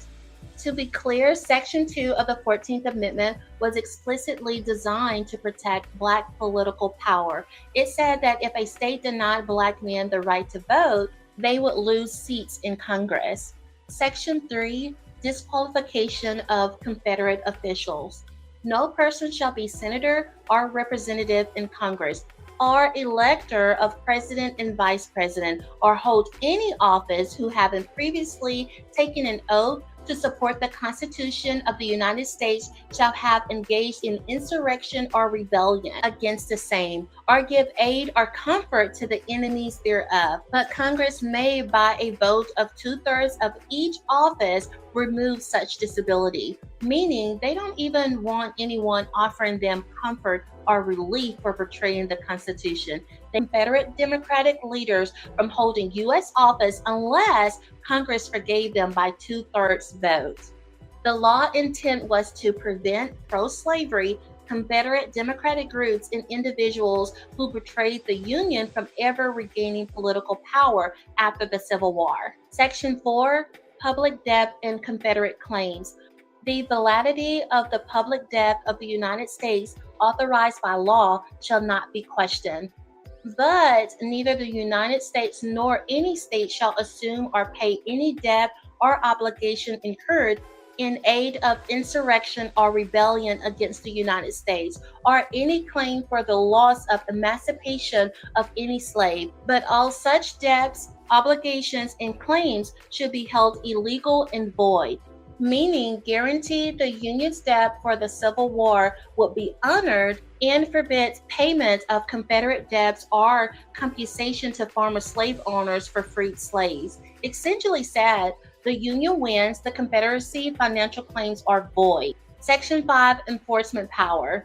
The Congress shall have power to enforce by appropriate legislations the provision of the articles, meaning this gives Congress the authority to pass laws ensuring the 14th Amendment is followed. For example, the Civil Rights Act and later voting rights laws. The 14th Amendment and all of its sections went through Congress, was debated on, voted on, and fully enacted through the constitutional lawmaking process. And during that time, there was no confusion about who this amendment was created to protect. Black Americans. Its purpose was explicit. And this ties back to my earlier question about why some Americans would betray their own nation. The answer becomes clear when you understand the reaction to the 14th Amendment in its sections. Those who supported the Confederacy were furious because this new law stripped them of the power they once held over Black Americans. It dismantled the entire system they built, a system rooted in slavery, brutality, exploitation, and control. They had attempted to break away from the Union and set up their own government to preserve slavery for financial gain. After losing the war, they were not compensated for the wealth they had accumulated through enslaving Black Americans. On top of that, they faced punishment. Many were barred from holding political positions or positions of power ever again. These consequences held them accountable for the lives lost and for rebelling against the nation. They were angry because the country, Black Americans, and many white Americans united in support of justice. Their entire operation collapsed. Their political power collapsed and their worldview collapsed. If this wasn't enough, in my next video, I will be discussing additional enforcement measures that push them even further over the edge. And this will give you the full picture of why I believe it connects directly to the Won Kim Ark case and how it continues to impact the present day. Thank you all for your support. Share your thoughts in the comments. I'll see you in my next video. I had a crazy idea. We were surprised that no one had done it before. Success doesn't follow a formula. Hey you guys, welcome back to the channel. It's Liv, and I want to thank all of you who have stayed with me on this journey to define and protect the true meaning of birthright citizenship in America. Before we go forward, I want to restate why I kept going back into our history, because if you don't understand the root, you can't fully understand the crisis we're facing today. And if you don't understand where things went wrong, you'll never understand why the original intent of birthright citizenship has been abused, exploited, and twisted into something it was never meant to be. The events after the Civil War, the Reconstruction era, were supposed to be the foundation of a just America. The laws were clear, the moral standards were clear, and accountability was finally being enforced. But the Compromise of 1877 changed everything, and we are still feeling the back today. That backroom deal put political interest over American lives, protected power instead of protecting citizens, and opened the door for corruption, foreign influence, and policies built on money over morality. This is when our justice system started being shaped by agendas, not principles. When I say I support Trump's vision of Make America Great Again, I'm talking about this era. Right after the Civil War, when America was finally becoming morally accountable, united, and economically stable. That was the moment when America was on solid ground. The Union sacrifice were being honored, and the laws meant to protect both white and Black Americans were finally being enforced. But there was one group, mainly the old Confederate Democrats, that refused to accept accountability, refused to accept equality, and refused to accept the Constitution they fought against. They rebelled, resisted, and eventually infiltrated the system again through political manipulation, violence, and lies. The financial collapse of 1873 exposed how deeply America had become tied to British and European interests. Politicians and business leaders were making deals with foreign powers using American taxpayers' money, including the savings of Black Americans in the Freedmen's Bank. Those deals were reckless, influenced by foreign agendas, and hidden from the American people. When those deals failed, they covered it up with lies, and those lies became the foundation of the distrust that Black Americans still feel today. Black and white Republicans who voted for Hayes were betrayed after the Compromise of 1877, not because the laws were wrong, but because the politicians broke the laws, broke the promise, and broke the covenant of citizenship. That betrayal opened the door for Jim Crow laws, race-based oppression, and a Supreme Court that refused to enforce the Constitution after the Compromise of 1877. Reconstruction collapsed, and the federal government stopped enforcing the 14th Amendment the way it had right after the Civil War. And we can prove that by looking at what the Supreme Court began to do. One of the clearest examples is Plessy versus Ferguson, 1896. This case was designed to test whether the courts would still uphold the Constitution's promise of equality. Homer Plessy, a mixed-race man from New Orleans who was legally considered Black under Louisiana law, participated in a planned civil rights challenge. He purchased a ticket for the white train car and refused to move, forcing the courts to decide whether segregation violated the 13th and 14th Amendments. Instead of protecting his rights, the Supreme Court upheld Louisiana's segregation law in a 7-1 ruling, openly rejecting the original meaning of the 14th Amendment. Plessy made it undeniable by the end of the 1800s, the courts had abandoned the constitutional protection that were enforced during Reconstruction. The legal system no longer defended Black Americans, and that signaled something even deeper. Once a court stops protecting the rights of one group, the rights of all Americans become unstable. This is the context we must keep in mind when we reach Wong Kim Ark 1898, just 2 years later. By the time that case reached the Supreme Court, the institution had already shown a willingness to reinterpret the Constitution in ways that drifted far from the Reconstruction's intent. America, I'm gonna need you to use your common sense. Let's be crystal clear. Wong Kim Ark did not reshape American law because he did something heroic or extraordinary. There is no comparison between his situation and the legacy of foundational Black Americans who fought for the nation's independence, built its economy through centuries of unpaid labor, endured brutality, and still rose to defend this country in the Civil War. These were Americans whose sacrifices, loyalty, and obedience helped establish the nation's moral foundation, and with that came the covenant of God's promise that their suffering, endurance, and faithfulness would not be forgotten. The 14th Amendment was written with them in mind. It was designed to secure their citizenship, their protection, and their rightful place in the nation they built.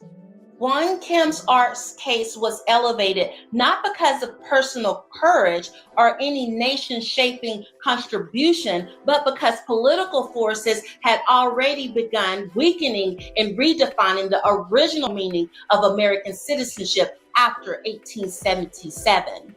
That alone is why the case carried the influence it did. And once the court embraced a British-style interpretation of subjects to the jurisdiction, it broke away from the 14th Amendment true purpose, which was written specifically to secure the citizenship and protection of formerly enslaved Black Americans. During Reconstruction, there was no confusion about this. Congress was clear, the courts were clear, the amendment was applied correctly. The confusion and misinterpretation only began after federal protection ended and the nation quietly shifted away from those original constitutional principles. So yes, Plessy proved the system was no longer protecting Black Americans' birthright citizenship and the 14th Amendment rights. And Wong Kim Ark proved the system had already begun shifting the foundation of American citizenship itself. This is why I emphasize that the damage did not fall on Black Americans alone. We suffered the most, but every American eventually paid the price. Once the Birthright Clause was redefined and detached from its original intent, the door opened to the mass immigration crisis we are experiencing today, because injustice towards one group always becomes injustice toward the whole nation. And when you break the covenant of justice that God intended, you don't just wound a people, you disturb the moral order of the land itself.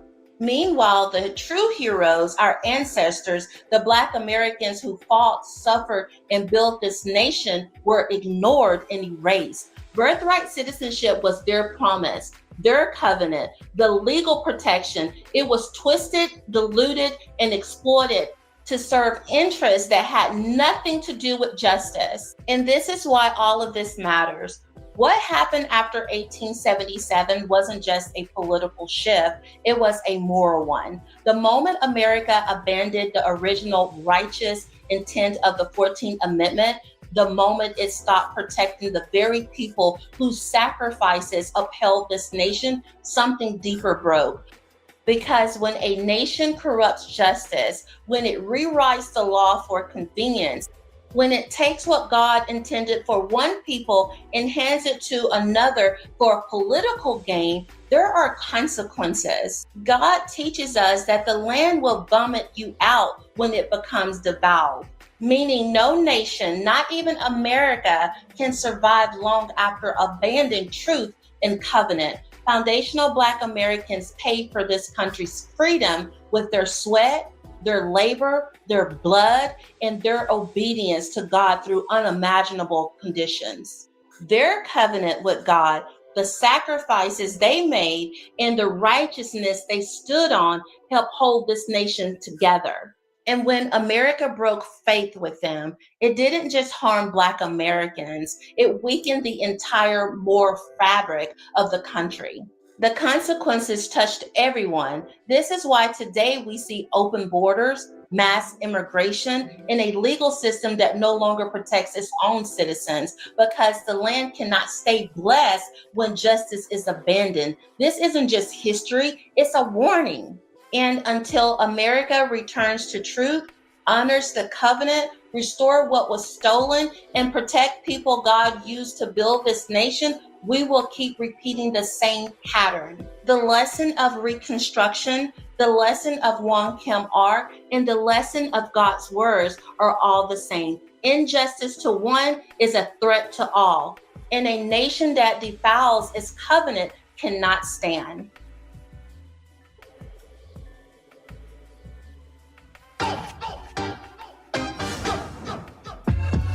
Ready, set, go like 1, 2, 3. Coming in hot, I guarantee. Jealous ain't quiet, I got that thing. Gotta turn up the heat, gotta raise my feet like. And you know I'm the realest. Never seen it done, so you put it on your wish list. Go ahead, dance big, get the gist. Better do your thing, cause you can't resist. Here we go!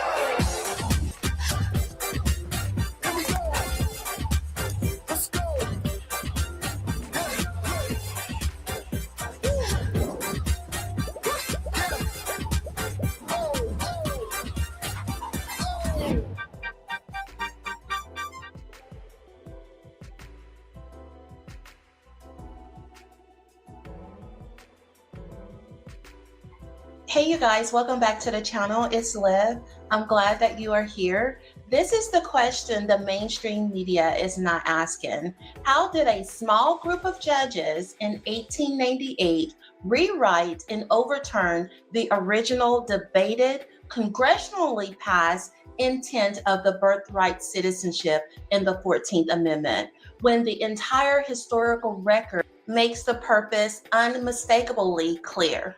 They know the 14th Amendment was written specifically to overturn Dred Scott and secure citizenship for formerly enslaved Black Americans. This is historically undeniable. They like to soften language to confuse we the people to hide the truth in corruption that is taking place. The truth they don't want you to know is interpretation can function like rewriting.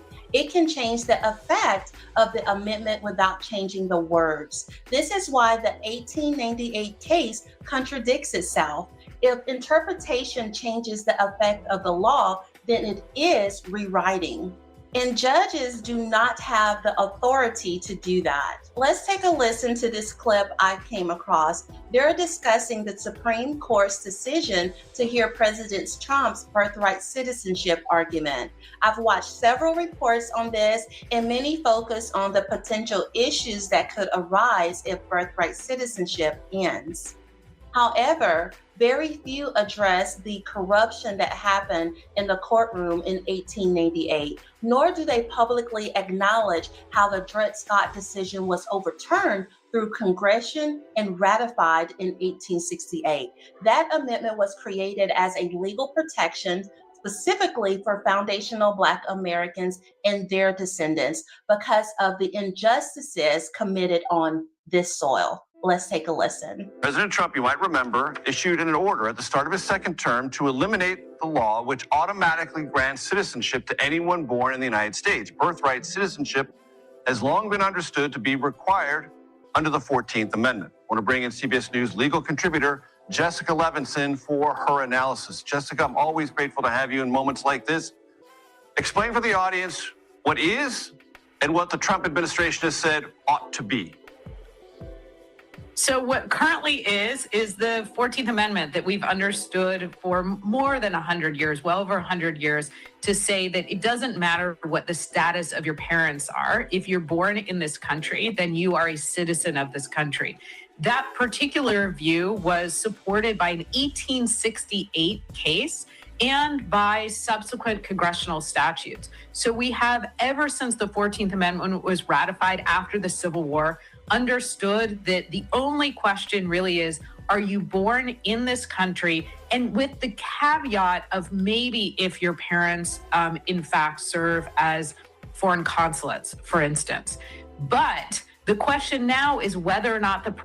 See, this is exactly the problem. She's sitting there telling the public that the 14th Amendment has always been interpreted to mean anyone born on this soil is automatically a citizen. But the historical record proves that is simply not true.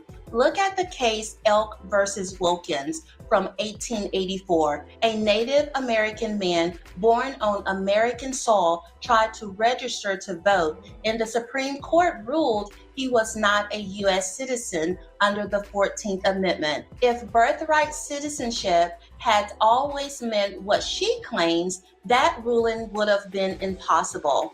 And look at Pelsey versus Ferguson in 1896. The court wasn't even upholding the rights that were guaranteed to us under the 14th Amendment. So the idea that the interpretation was clean, consistent, and universal from the beginning, that's dishonest. These people must hate our country.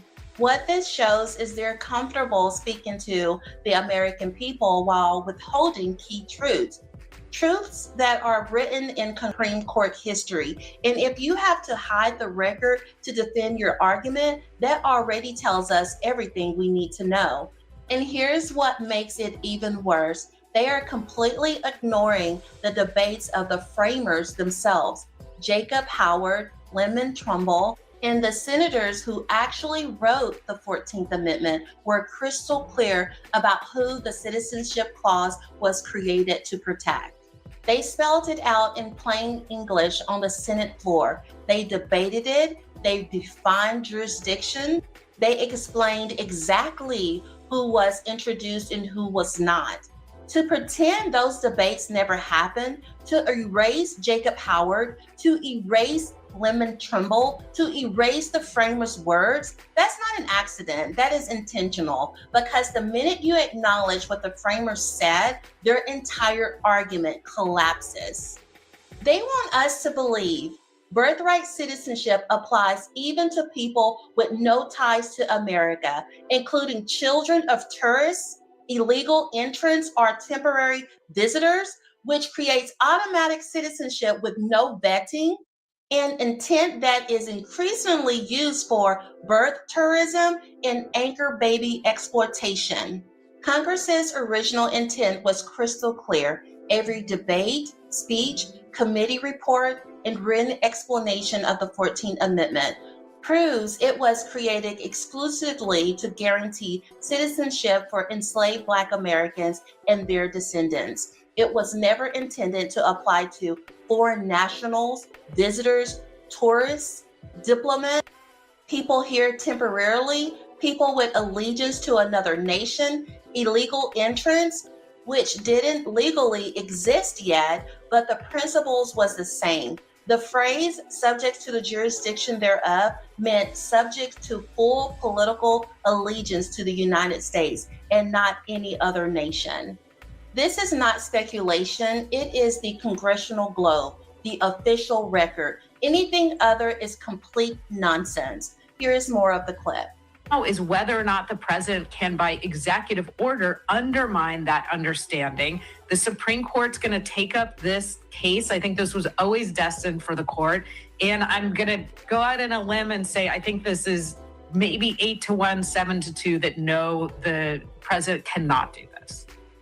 And do you think, Jessica, that's why the court took it? Because as you well laid out, we have precedent and statute. Do you think the court wanted to make an affirmative declaration that those are the governing elements of this question? Or at least 4 members of the court. As you know, and you're a student of the court as well, all it takes in order to decide to take a case is 4 votes. And so I think the president has tried to change the understanding of the Constitution by executive order. We should be clear that there has been no court that has agreed that he can do that.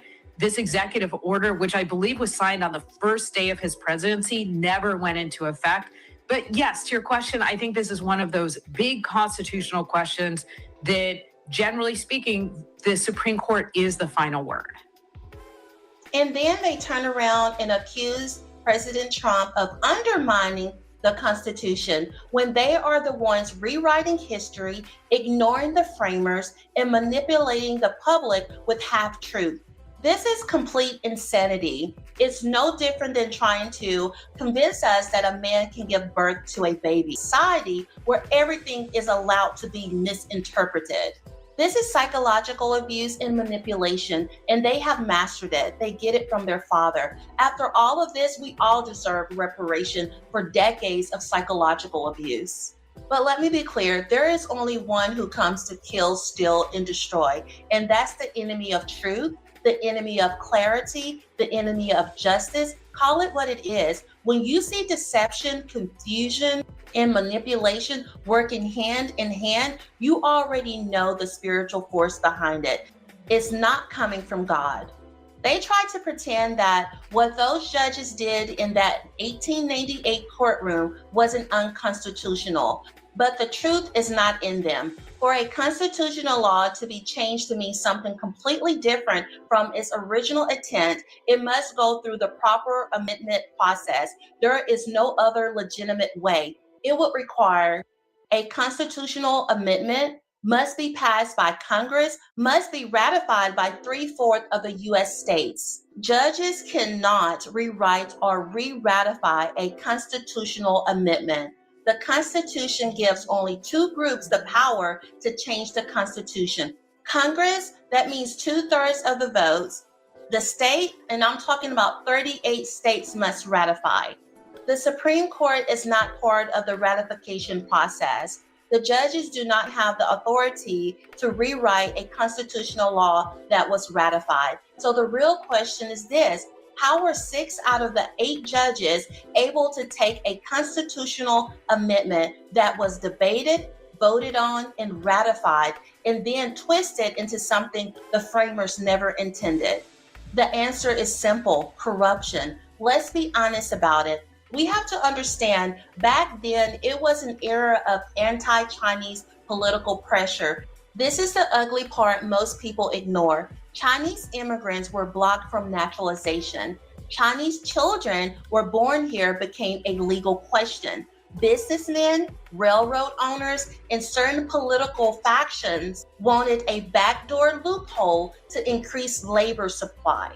This was the birth of corporate influence migration policy. Wong Kim Ark served their interest, not the Native American in Elk versus Wilkins case. Congress never corrected the ruling afterward. That is why it's coming back up now. They love to say how long it's been since it was discussed.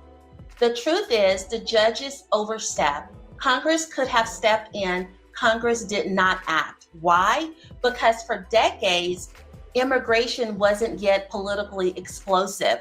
Nobody imagined the ruling would one day be exploited for mass birth tourism or 1 million anchor babies per decade. So that corruption and misinterpretation set on the books. Let me tell you something. I am my ancestors, and I will do my part to protect what they died for and what they left for their descendants to inherit. This protection was created for them not to be hijacked, repurposed, or misinterpreted to benefit millions of non-Americans. And I refuse to sit back in silence while that happens. It is insulting. It is psychological. It is intentional. This is not an accident. This is not a misunderstanding. It was a strategic reinterpretation that opened the doors to mass immigration benefits, weakened the unique constitutional status for Black Americans, shift the nation's demographically, provided cheap labor to wealthy, and removed the political leverage of the descendants of the enslaved. Every other group's protections in this country were rooted in specific historical injustices. Those protections apply only to harmed groups. They cannot be stretched to outsiders. A few of the other protected groups are Alaska Natives, Native Hawaiians, Japanese American, Holocaust survivors, Vietnamese refugees, Cuban refugees, and the list goes on. And notice something, every one of those protections remained narrow. They stayed targeted. They stayed respected as belonging only to the people they were created for. Notice the common pattern. Every other protected group received protections for documented injustice. Protections are group specific. Protections cannot be claimed by outsiders. Protections had not been diluted. Protection have not been universalized. Protection have not been turned into loopholes. They are limited, historical, closed cases. Birthright citizenship is the only protection created specifically for the formerly enslaved and their descendants. It was tied to our ancestors' suffering and blood. It was meant to secure our status for the future. And yet, it's the one protection that has been stretched, twisted, misused, and attacked more viciously than other. This protection was ours and ours alone, written in response to injustices that happened on this soil, a level of injustice unlike anything else on earth. And there's a reason for that. I understand exactly who I am, and I know my lineage. I take pride in every stripe my ancestors carried on their backs, because those stripes resemble the same ones carried by my Father, my Lord and Savior, Jesus Christ. So I wear that legacy with honor. Our spirit is unbreakable. That amendment was not only a legal protection for foundational Black Americans and their descendants, it was established because of the injustices committed on this soil, but it was also the fulfillment of a promise our God made. Covenant between God and his people. Those who violated that protection didn't just break the law of the land, they went against God's law. And there are consequences for that. Switch to TurboTax and file your own taxes free in the app if you didn't file with us last year. Just file with TurboTax Do It Yourself by February 28th. Download now. This message is for all God's children out there. I am beyond grateful for the opportunity to fellowship with you, learn together, and unite as children of God. My prayer for you is that you remain encouraged, keep your head held high, and remember that this battle is not ours, it belongs to the Lord. We are spreading the good news and speaking truth. As God's children, this is a time for awakening, to recognize and gain understanding of many things that have been hidden in plain sight. If you look around, you can see corruption and deception being exposed, and God is revealing truth in those areas. This awakening is part of his plan for us. I want to share with you a Bible lesson I studied this morning, centered on Jeremiah chapter 33, verse 14. Before we dive in, I want to acknowledge something many of you have shared with me. A lot of you have spoken about my character and the spirit you feel from me. Some of you have even said you can sense the Holy Spirit in me, or that I have a calling on my life. I'm grateful for those words, and I receive them with humility. What I can tell you is this: Prayer is truly at the heart of my life. I pray throughout the day, at night, and even in my sleep. So when you say you feel something in my spirit, it means a lot because it's coming from a place of constant prayer and seeking God. And it's from that place I want to bring this lesson to you today. Jeremiah 33 and 14 is a powerful prophetic verse. And when you understand its context, it opens up a whole message about God's faithfulness, restoration, and the fulfillment of his promises. Here is what it teaches us. Jeremiah 33 and 14, the King James Version. Behold, the days come, said the Lord, that I will perform that good thing which I have promised unto the house of Israel and to the house of Judah. What this verse teaches, God keeps his promises even when it looks impossible. At the time Jeremiah wrote this, Israel and Judah were in chaos under judgment, facing destruction from Babylon. From the outside, it looked like God had abandoned them, but God stepped in to remind them, what I promised is still coming. I have not changed my mind. This teaches us God's timing may not match our expectation, but his promises never die. Even in dark seasons, God is still working behind the scenes. It teaches us restoration is coming. This verse is part of a larger promise in Jeremiah 33 about the restoration of God's people. God is saying, your brokenness will be healed, your land will be restored, your hope will return, the covenant will still stand. For us today, God restores what looks destroyed. Part 3, a prophecy pointing to the Messiah. The verse that follows Jeremiah chapter 33, verses 15 through 16, talks about the branch of righteousness, a direct prophecy about Jesus Christ. So Jeremiah 33 and 14 sets the stage. God is preparing to fulfill his ultimate promise, the coming of the Messiah. This teaches us the bigger picture. God's promises are part of his plan for salvation. God was pointing Israel toward Christ long before Jesus arrived. God's word is consistent from Old Testament to New Testament. The fourth part is God's covenant with his people is unbreakable. Throughout this chapter, God keeps saying, my covenant with David still stands. My covenant with the Levites still stands. My covenant with my people still stands. Jeremiah 13 and 14 reminds us that God does not walk away from his people, even when they have been unfaithful. The message for us spiritually today in Jeremiah chapter 14 speaks directly to moments when you've been under pressure, things look upside down, you can't see the way forward, it feels like God's promises are delayed, and God says, watch what I'm about to do. It teaches us God finishes what he starts. Delays does not mean denied. God will honor what he spoke over our life. Seasons of judgment or suffering do not cancel God's covenant, restoration, and our fulfillment are guaranteed because God said it. Thanks for tuning in and learning with me today. I truly appreciate each of you and hope you receive this message with love. If you haven't already, please consider subscribing and liking this video. And if you feel led, join the channel's membership to support what we're building together. I'll see you in the next video. That feeling when you want to buy a new ride and it hits. You don't know if your credit score is road ready.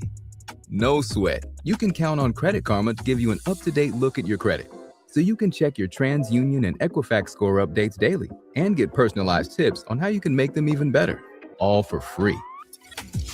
Nice. Now that's the feeling of knowing your credit is good to go. Download Intuit Credit Karma to get started.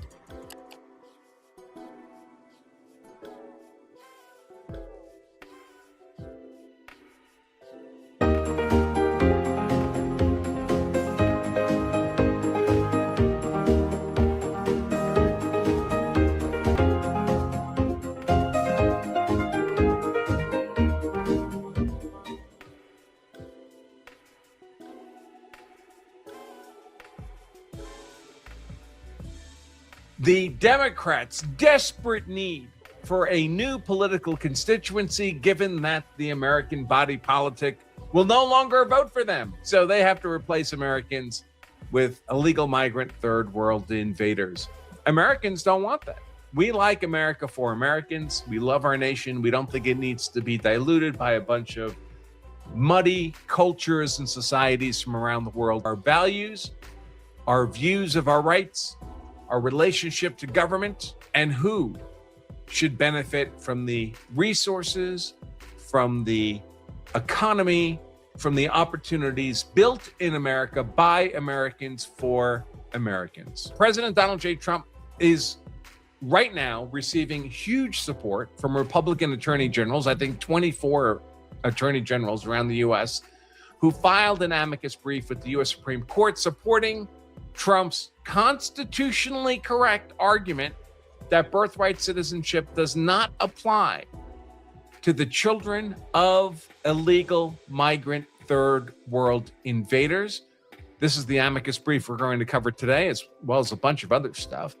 It covers the birthright citizenship question from several angles that differ from previous legal arguments we've covered, so I expect you guys will find this particularly interesting. Those of you who've heard the correct legal arguments on birthright citizenship before, and of course, the many tens of thousands of you who are new here. Not bad, huh? All right, so these are like 24 attorneys general from various states, of course, Republican states, weighing in on these arguments and some arguments I haven't mentioned yet, which is why I found this brief interesting, on birthright citizenship and why it does not apply to everyone simply because they're born on American soil. Simply by itself, being born on American soil is not enough. Why the amici are interested, why the people filing this brief are interested. Recent years have seen an influx of illegal aliens. They say over 9 million. They're missing a zero. It's 90 million. 90 million illegal migrant third world invaders, overwhelming our nation's infrastructure and its capacity to assimilate. And of course, many of these illegal migrant third world invaders have no interest in assimilating. They just see America as an economic zone. That's why the Indian migrants in America send 140 billion with a B dollars a year in remunerations back to India every year out of the American economy. That's why Mexican migrants in America send $80 billion a year out of the American economy back to Mexico. They're not here to become Americans. They're not here to assimilate. They're here to mine America's economic opportunities and send the wealth out of our nation back to what they consider to be their real nation's citizenship: Mexico, India, Guatemala, wherever. Many non-citizens proceed to interior states after crossing the border illegally, and then they list a whole bunch of states, and that's why they filed the amicus. They have a grievance about this. Introduction and summary of argument. Judicial review of a president's policies should rest on sound legal analysis, not prejudgments or misunderstanding of what the law actually means. The plaintiffs, the people suing Trump to stop the executive order, and the inferior, the unelected black-robed inferior district trial courts dismissed any need for a deep dive here, casting their reading of the Fourth Amendment Citizenship Clause as settled beyond a date. Don't need to look too closely. She looks fine in all that makeup. Definitely don't go on a pool date first. The states continue. Never mind that plaintiffs' mere presence at birth rule, that's what the left wants for birthright citizenship. The only thing that matters is they were present within our borders when they were born. Mere presence at birth rule cannot be right all the time, as all agree. Because everyone agrees, for example, that the children of diplomats are not citizens, or that it is contrary to the expressed view of many of the contemporaneous court cases and commentators, including, as we saw, the senators who wrote, debated, and ratified the 14th Amendment, or that it rewards illegal behavior in a manner no drafters or ratifier of the Citizenship Clause endorsed. This is the new argument that I've not seen made before, that I haven't shared with you before. It's a very good one. I got to be honest, I hadn't thought of it. Courts have viewed the plaintiffs, the lefties, correctness as a foregone conclusion, but that is seriously mistaken. Not only is the plaintiff's conception of the Citizenship Clause not obvious, the text, history, and Supreme Court precedent foreclose plaintiff's mere presence reading of the Citizenship Clause. Contrary to plaintiff's thin historical arguments, contemporaneous sources instead support what common sense suggests. Conferring U.S. citizenship requires a more meaningful connection than mere presence by happenstance or illegality by being a transient visitor to the U.S. or being an illegal migrant third world invader. That greater connection, more meaningful connection, originalist evidence repeatedly instructs was parental domicile, the permanent residence of the parents. And here they refer to Wong Kim Ark, the fact that Wong Kim Ark's parents were permanent resident aliens. Plaintiffs and the courts below overread that decision to reach their preferred mere presence rule, that it holds for just solid, that mere presence isn't enough. But in reality, Wong Kim Ark cuts against them because it applies to the facts of the case. They were legally present and permanent resident aliens, not the parents of Wong Kim Ark. They were not transient visitors. They were not illegal invaders. Meanwhile, the plaintiffs erroneously rely on political branch practice, long post-dating ratification and ignoring this Supreme Court's immigration precedents, which further cuts against a mere presence rule. So what they're talking about here is perhaps many of you, I know me, before I started researching this law, I genuinely, if you had asked me, I would have told you, yes, birthright citizenship means you just have to be born here. Nothing else matters. I believe that because that was the conventional wisdom. We were all taught that all our lives. It wasn't until I read the actual law, read the history of the amendment, read these Supreme Court decisions like Wong Kim Ark, that I realized that conventional wisdom is simply not what the law is. We've all been pretending, acting as if birthright citizenship was something it was not. The states writing this amicus brief also write to reiterate the importance of holding litigants to the stringent requirements attending facial challenges, evolving litigation strategies after CASA, meaning you can't have universal injunctions, reinforce the need for dogged adherence to exacting tests for facial challenges. That gets a little technical. At the very least, the court should limit relief to any unconstitutional aspects and applications of the executive order if it would be wrongly applied on individual cases, rather than simply ruling that the executive order in its entirety is bad law. Argument: the plaintiff's mere presence argument has serious merits flaws. The plaintiffs, the birthright citizenship generalists, would have us all believe that this is an easy case for their side. It's so obvious. It's so obvious. You see that a lot in the media reporting. Well, we all know what birthright citizenship means. It means you just have to be born here. Just like I thought, just like many of you may have thought. It just happens to not be the actual law. The plaintiff's briefing below calls the government's position, Trump's position, fringe and flatly contrary to the 14th Amendment and plainly unconstitutional. It even accuses President Trump of seeking to impose a modern version of Dred Scott being the contemptible case that held that freed slaves could not be U.S. citizens. But that puffery, I love that word, puffery, cannot cure the glaring deficiencies in their legal arguments. Examining the relevant text, the history, as we just did, and precedent. Unlike regular old hoodies, the bearskin hoodie is actually built for the outdoors, and it can stand up to the toughest conditions. Some folks come out here, they've spent thousands on gear that looks great on Instagram, but in the wild, you don't actually need the extra attention. Seriously? No Wi-Fi? So make sure you're prepared to face Mother Nature with the bearskin hoodie. You can get 60% off the bearskin hoodie today, and all you need to do is click the button below now. Click below.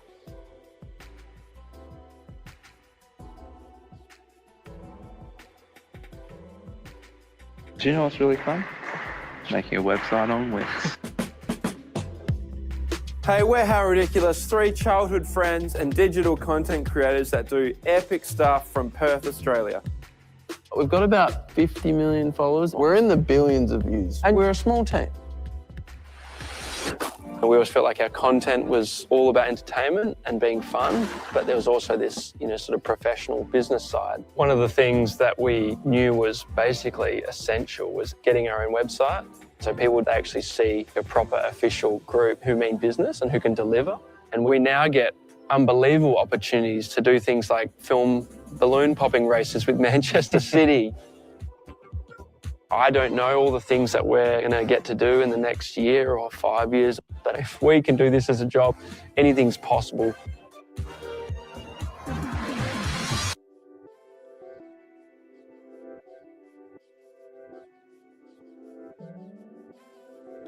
The plaintiff's mere presence position is anything but a foregone conclusion.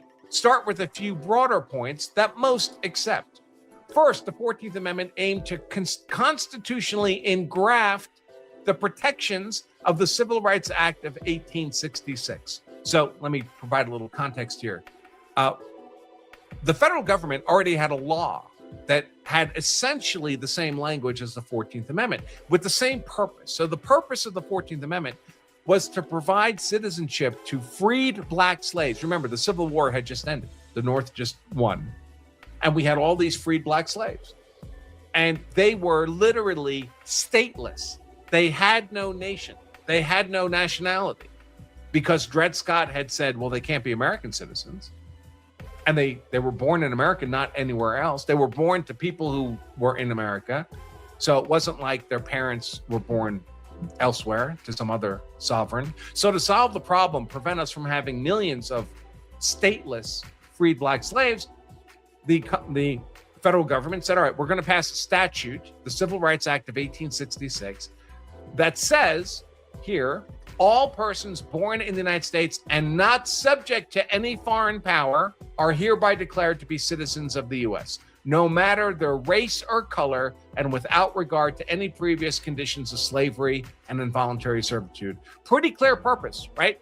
To provide a state nationality to freed black slaves. The concern, however, was that a statute can easily be repealed by a later Congress.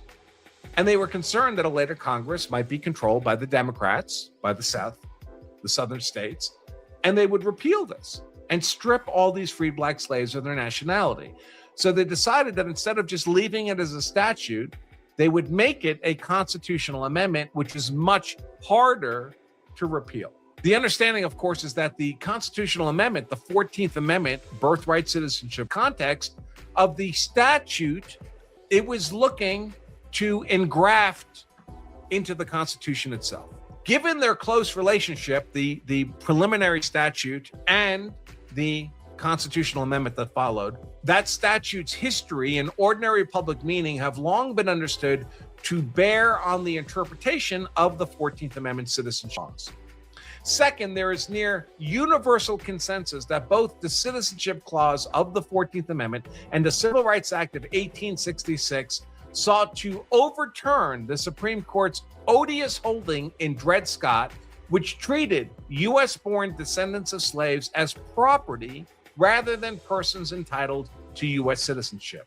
The provisions also sought to redress the systematic denial of civil rights to freed slaves by prohibiting race-based discrimination in the conferral of citizenship or the provision of civil rights. But parental race or alienage is not parental residency, domicile. If they have a nationality already. That's a distinction the lower courts, the unelected black-robed inferior district trial courts have failed to grasp, or they don't want to. Third, while the birthright citizenship generalists advocate for a mere presence rule, they must at the same time agree that their pure, just solely law of the soil, just being born on American soil, automatically grants citizenship. That does not hold in all cases. Even the plaintiffs stipulate that presence is not enough for children of Indian tribes to obtain citizenship. Americans get citizenship through a statute, a 1924 statute that was required precisely because being born on American soil while your parents have loyalty to a different sovereign does not gain you citizenship. Exactly the issue we're dealing with here. But there is no statute that gives illegal migrants or transient visitors citizenship under similar circumstances. The children of foreign diplomats are not automatically citizens of the U.S. just for being born on American soil. The children of enemy combatants are not American citizens simply by being born on American soil. Feels a lot like, they're unlawfully present, right? Feels a lot like illegal migrants now, doesn't it? This means, the states continue, that the core question is not, as many commentators cast it, whether all persons born within the U.S. obtain citizenship. Even the plaintiffs here agree that's not right.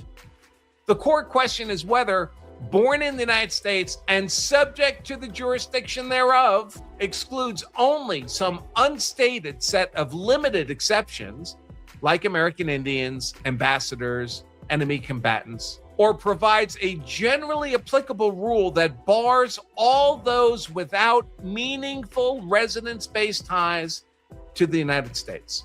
And that, of course, is Trump's view and the view of these attorneys general. Fourth, the immigration restrictions as we know them today did not arise until the early 1880s, after the Citizenship Clause ratification right after the Civil War, 20 years prior.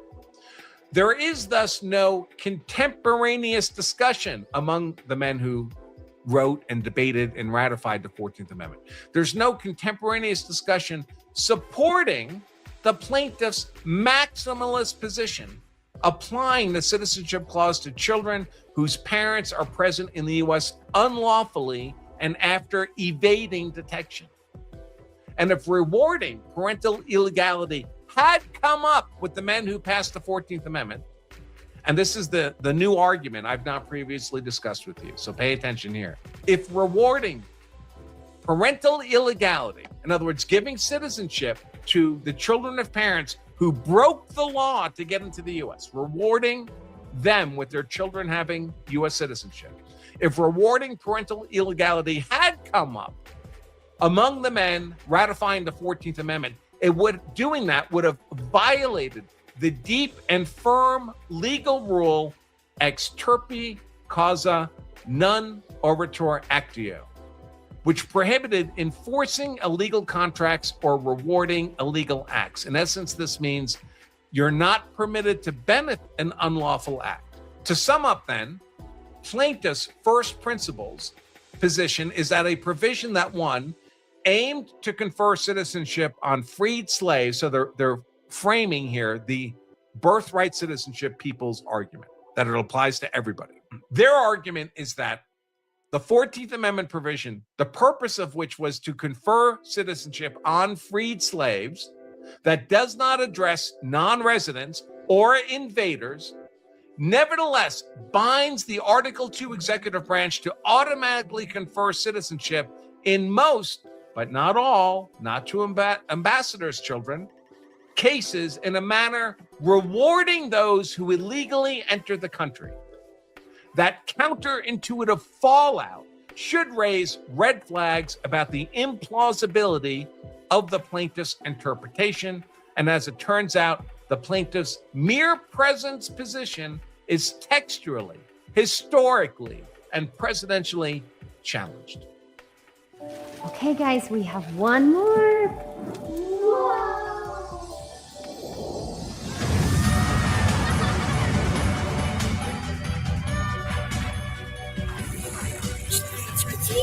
It's huge.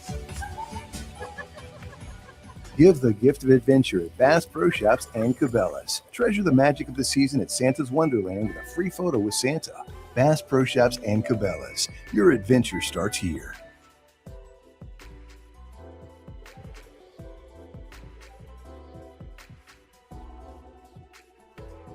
Predator delivers the best value and power.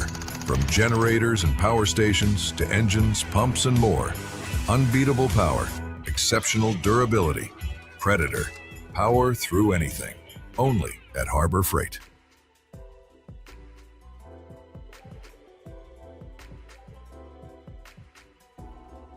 Modern scholars and jurists have signaled agreement with the government's interpretation of the jurisdiction clause, the limited jurisdiction, Wong Kim Ark, or both. As noted above, Professor Eyestreicher, a nationally renowned scholar, has written that reliance on Wong Kim Ark for applying birthright citizenship to children of illegals is misplaced. Wong, by its facts and some of its language, is limited to children born of parents who at the time of birth were in the United States lawfully and indeed were permanent residents. As Professor Eyestreicher explains, the circumstances of Wong Kim Ark differ from the unlawful immigration context. Wong's parents were clearly permitted to be within the U.S. at the time of his birth. A second respect in which the facts of the case differ is that, unlike for children of unlawful immigrants, there was no U.S. prohibition on Wong's presence at the time of his birth. His birth and presence within the U.S. was entirely lawful. And that distinction matters given that Wong Kim Ark itself repeatedly referred to the importance of the sovereign's consent. Modern jurisprudence has likewise rejected the notion that the jurisdiction clause looks only to whether the child would be subject to the laws of the United States. The D.C. Circuit held just a few years ago that the concept of allegiance is manifested by the Citizenship Clause's mandate that birthright citizenships not merely be born within the territorial boundaries of the U.S., but also subject to the jurisdiction thereof. Oh, look, it's Hawk Tua. That's funny. Hawk Tua. And the evident meaning of the word subject to the jurisdiction thereof is not merely subject in some respect or degree, but completely subject to the political jurisdiction and owing them direct and immediate allegiance. Again, this makes clear that the question is not simply whether ultimate governance remains with the United States government, in other words, whether they're subject to our criminal jurisdiction, but whether there is a reciprocal relationship where the person owes total allegiance to the sovereign, which allows the person to be present. Judge Richard Posner, before he retired, this is the guy who went crazy. I've talked about him before. Judge Richard Posner, I believe it was torts. Torts is civil lawsuits. He wrote a textbook on torts that I had to use in law school, that I expect virtually every law school in the country made its students, its first-year law students, buy the Posner textbook. It was the seminal textbook on torts. He was a legal genius. He went on to get a seat on the Seventh Circuit Court of Appeals. He was probably, for Democrats, a front runner for a Supreme Court nomination. He's the one that made concealed carry mandatory in Chicago during that lawsuit. And he wrote the opinion, at least. And then Trump got elected and Posner lost his mind, became completely TDS infected. And then he resigned from the Court of Appeals. And a few months later, within a year, it was revealed that he was suffering cognitive decline because of some form of dementia. So in his later years, he went quite crazy. But he was, for almost all his preceding career, considered a legal genius. Before he retired, also wrote about the jurisdiction clause, arguing that the interpretation espoused by the birthright universalists makes no sense. And he doubted it was correct even under existing case law because many aliens present in the U.S. owe no allegiance to the U.S. He noted that hundreds of thousands of foreign nationals have come to the U.S. solely to give birth, without the slightest hint of owing allegiance to the U.S. Quote, there is a huge and growing industry in Asia that arranges tourist visas for pregnant women so they can fly to the U.S. and give birth to an American. Obviously, this was not the intent of the 14th Amendment. It makes a mockery of citizenship. Subject to the jurisdiction thereof cannot mean subject to the laws thereof. It can't mean merely criminal jurisdiction. The historical record and both contemporary and modern scholarship demonstrate the jurisdiction clause looks beyond the simple question of whether someone is subject to the criminal laws of the U.S. There are additional reasons to reject the birthright universalist simplistic view. First, it would have been easy enough to say subject to the laws of the United States, but instead the drafters used a different term, subject to the jurisdiction of the United States, not just laws, but jurisdiction. That was intentional. And it invoked a term of art with a nuanced history and understanding, as we've explained. But the birthright universalists never provide an answer for why the drafters of the 14th Amendment did not use far simpler language if they meant only to invoke the simple concept of being subject to the law and not the jurisdiction, not the political jurisdiction. Second, the laws surrounding immunity further demonstrate why the Birthright Universalist interpretation is incorrect. They acknowledge the children of ambassadors and invading soldiers are not entitled to birthright citizenship under the 14th Amendment, but they're wrong to contend that this was because those groups are supposedly immune from U.S. law. Federal law does apply, at least in part, to invading soldiers, and even more obviously, to their newborn children who would not be enemy combatants. And U.S. law also applies to most diplomatic officials, as only a narrow set has anything approaching full immunity, which itself can always be waived case by case by the home country. So, when it comes to diplomatic immunity, the ambassador, the actual individual ambassador sent to the U.S. by a foreign nation, that guy or gal gets pretty close to absolute immunity from U.S. law. Can't do a darn thing to him. But all his subordinates have a much more limited form of immunity.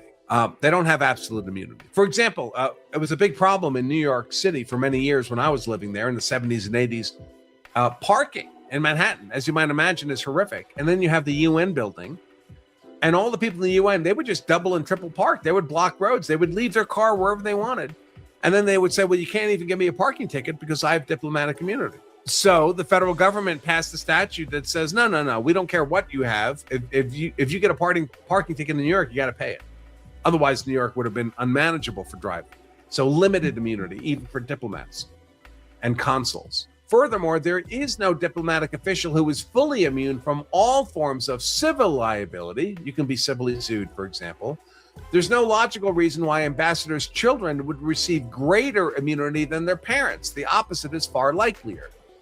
This means none of the Birthright Universalist examples hold up. Every type of person they list as falling within the jurisdiction clause is already subject to at least some of the laws of the U.S., and they could be subject to even more laws on a case-by-case basis. At best, they have qualified, partial, or contingent immunity. The Birthright Universalists have no way to explain how individuals who are clearly subject to at least some of the laws of the U.S. are nonetheless not subject to the laws of the U.S.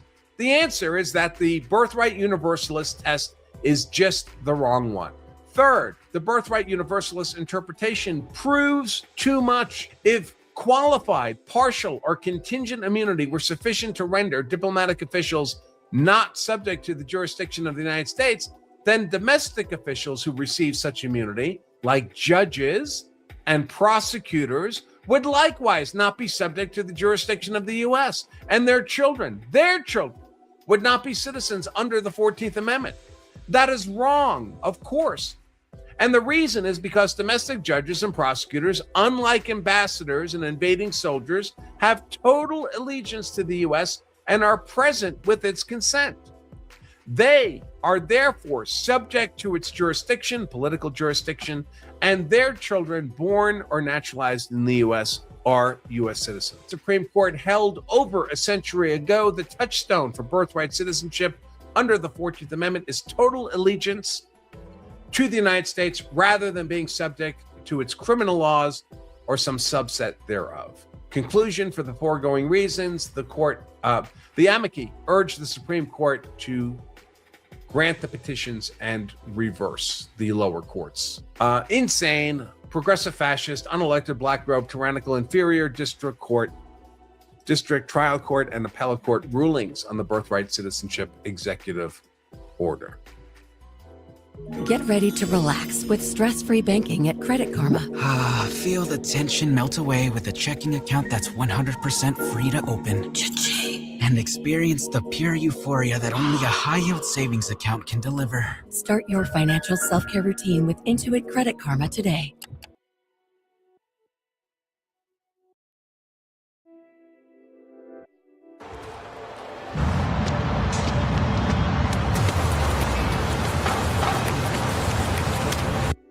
Even in modern case law and statutes, jurisdiction is a word of many, too many meanings, so it should come as no surprise that the meaning of that term in an amendment written nearly 160 years ago would be nuanced and invoke pre-existing doctrines. As the DC Circuit has held, birthright citizenship does not merely follow the flag. The evident meaning of the word subject to the jurisdiction thereof is not merely subject in some respect or some degree, but completely subject to their political jurisdiction and owing them direct and immediate allegiance. And this is a major Supreme Court case from 1884 on this question of birthright citizenship, Elk v. Wilkins. There is widespread agreement that the jurisdiction clause means that children born in the United States to ambassadors or invading soldiers would not receive citizenship under the 14th Amendment. The best reason is because they do not owe total allegiance to the U.S., rather than, as the plaintiffs for broad birthright citizenship contend, rather than because those groups allegedly have immunity from federal law. Well, I mean, an invading soldier would clearly not have immunity from federal law. There is a wealth of support for the proposition that the jurisdiction clause applies the same to children of those illegally present because they, like ambassadors and foreign soldiers, do not owe total allegiance to the U.S. They remain citizens of their home countries to whom they owe at least divided allegiance, and which often imposes birthright citizenship of its own on the children born to its nationals in the United States. Allegiance is also a reciprocal relationship. This is super important, folks. It's a two-way relationship. Not only do you want to be a citizen, but America wishes for you to be a citizen. It's a marriage of sorts. The person must be present with the consent of the sovereign, a factor on which the court extensively relied in United States v. Wong Kim Ark. So Wong Kim Ark is the case of the child born to Chinese nationals who were permanent resident aliens in the U.S. It's because they were permanent resident aliens, they were present with the consent of the United States, that the Supreme Court found that their child, although born to Chinese nationals, they never changed their citizenship, born on American soil to Chinese nationals, was nevertheless an American citizen because they were all present with the consent of the United States. But illegal aliens and their children are present in the United States without consent. Early English case law supports this concept of total sovereign allegiance and its role in citizenship. Even the senators who drafted and debated the jurisdiction clause stated that the children of aliens or others owing allegiance to any citizenship. That understanding extended for decades after the ratification of the 14th Amendment. And some modern scholars argue that the core purpose of the citizenship clause was to include in the grant of birthright citizenship all who are lawfully in the United States. And scholars have also distinguished the case law on which the plaintiffs' birthright citizenship rely. Because the 14th Amendment does not confer citizenship on the children of illegally present aliens, and because Congress has not done so by statute, which it could do, by the way, the other branches cannot confer such citizenship on their own. Citizenship can only come from Congress. The Trump executive order at issue here properly ensures that the rule, the actual correct rule, is followed within the executive branch. But the lower courts, the unelected black-robed tyrannical inferior district trial courts, nonetheless enjoined the executive order. The Supreme Court should grant review. And they look at English law, not because it's controlling in America, but because it provides insight to how our founding fathers and our senators in the antebellum period would have understood the law. In Calvin's case, which this Supreme Court later cited in Wong Kim Ark, Lord Coke, a famous English jurist back in the day, Lord Coke explained what made someone subject to the jurisdiction of the English courts. He quoted that, oh my gosh, they have a bunch of Latin in here. He noted that it is not climate or soil that makes someone subject to the authority of the jurisdiction, the sovereignty of the state, but allegiance and obedience that make one subject to the laws of the country. Jurisdiction, in that sense, does not turn simply on whether the person was present within the territory or subject to its laws, but whether he owed allegiance to the sovereign. As the DC Circuit has explained, Calvin's case means those born within the king's domain and within the obedience or You're not a child, you're a man. So stop wearing so many layers to go outside and get the Bearskin Tactical Hoodie 4.0, the 10-pocket tactical micro fleece hoodie that blocks wind, repels rain, and regulates heat for incredible. Allegiance of the king were subjects of the king or citizens in modern parlance. And I would just note, by the way, that this is also a two-way relationship, even in Old English law. So you would, if you got the benefit of English citizenship, you got the protection of the crown and all that cool stuff. You were also obligated to pay taxes. You were obligated to serve in the military. The government had claims upon you because you were a citizen.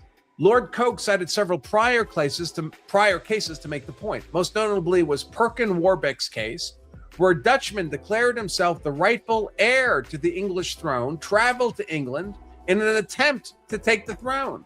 He was captured, but the English court concluded he could not be punished by the common law because he was not subject to the civil court's jurisdiction. There was no state of war between the countries, but his mere presence was unlawful, and so he had never been under the protection of the king nor ever owed any manner of allegiance to him. As Professor Eyestreicher explains, Warbeck's very setting foot on English soil as a pretender to the throne made him a criminal in the eyes of the English law, one who had never claimed the protection of the king by virtue of his lawful presence in the realm. Thus, it was the illegality of Warbeck's presence that placed him outside of the ordinary jurisdiction of English law. By the way, in this morning's show, someone had asked me, why do aliens, especially illegal aliens, get constitutional rights in America? And this is really touching on the same issue, right? You get rights when you're recognized by the state as being lawfully present in these cases. America could make the same determination. They could say, hey, you get like due process, you get a jury of your peers, you have a right to counsel, all this kind of stuff, Miranda rights. You get that if you're an American citizen, but we don't have to give that to you if you're an illegal migrant because you're not a recognized part of our American body politic or even a lawful visitor. Understanding of citizenship during the drafting of the 14th Amendment. The concept that jurisdiction included two aspects, being subject to a nation's laws, like criminal jurisdiction, but also holding allegiance to the sovereign, political jurisdiction, continued into the international relations and American practice in the lead up to the 14th Amendment. The status of dual allegiance, ordinary as it seems today, seems anomalous and inappropriate in the 1860s, as the general view was that no one can have two countries. So dual citizenship has become common in modern times. Should America recognize dual citizenship? Should it be allowed? I've mentioned before, I've had the opportunity to pursue dual citizenship, but I've always been concerned that in claiming citizenship in another country, I could be waiving citizenship in America. And American citizenship is all important to me, so I've never pursued that possible second citizenship. Lots of people have dual citizenship today because we allow it, but should we allow it? Or should we demand that everyone who claims American citizenship is exclusively loyal to the sovereignty of the United States? Continuing now, at the time of the 14th Amendment's drafting and ratification, the term immigration status would have been meaningless because the U.S. had only minimal immigration laws in the modern sense, and the crucial inquiry was the parent's allegiance to a foreign country. That's because the general rule at the time was that citizenship of a child followed the parent's citizenship. The child inherited the citizenship of the parents, and their original sovereign would often claim the allegiance of the child regardless of where he was born, as British law at the time plainly did. Again, remember, if you were a British citizen, the crown had claims on you, almost like a property interest. They did not want to give that up. So if you were born to British parents anywhere in the world, the British would say, yeah, you owe us. You're a British citizen who owes us fealty, military service, taxes, all of that stuff. U.S. law was the same. In 1855, Congress enacted a law dictating that persons heretofore born or after born out of the limits and jurisdiction of the United States, whose fathers were or shall be at the time of their birth citizens of the U.S., shall be deemed and considered citizens of the U.S., except for persons whose fathers never resided in the U.S. Accordingly, in 1866, a foreigner could be domiciled in the U.S. but remain subject to a foreign power. With this background, the terminology used by the drafters of the jurisdiction clause makes more sense to modern readers. The history of the jurisdiction clause begins with the Civil Rights Act of 1866. This was the statute I mentioned that essentially had the birthright citizenship language of the 14th Amendment clause in statute form. It read, all persons subject to the United States and not subject to any foreign power, excluding Indians not taxed, are hereby declared to be citizens of the U.S. Senator John Bingham, a principal author of the future 14th Amendment, said this provision meant that every human being born within the jurisdiction of the United States of parents not owing allegiance to any foreign government would be a citizen. This invoked the concept of total allegiance to the U.S., a concept defeated if the parents, and thus their child, owed any allegiance to their home country. There were, however, serious doubts about whether Congress had constitutional authority to enact that statute. President Johnson vetoed it in part on that basis, but the veto was overridden, and so it was clear to many in the Republican majority that a constitutional amendment would be needed to give the Civil Rights Act a solid foundation on which to survive future legal challenges. Accordingly, it cannot be seriously doubted that what would become the jurisdiction clause of the 14th Amendment was intended to have the exact same meaning as that earlier statute, which referenced foreign allegiance. The earliest draft of the 14th Amendment originally included no citizenship clause, but in May 1866, Senator Wade sought to replace the word citizen in the Privileges or Immunities Clause with the phrase persons born in the U.S. or naturalized by the laws thereof.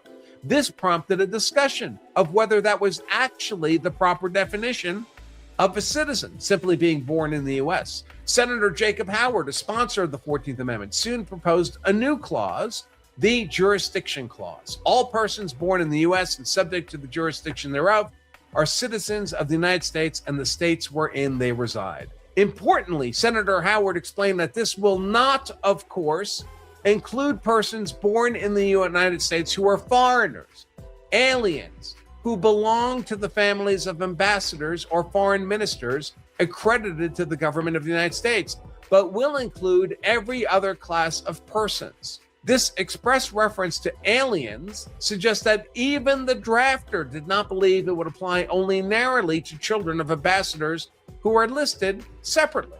In other words, the exclusion.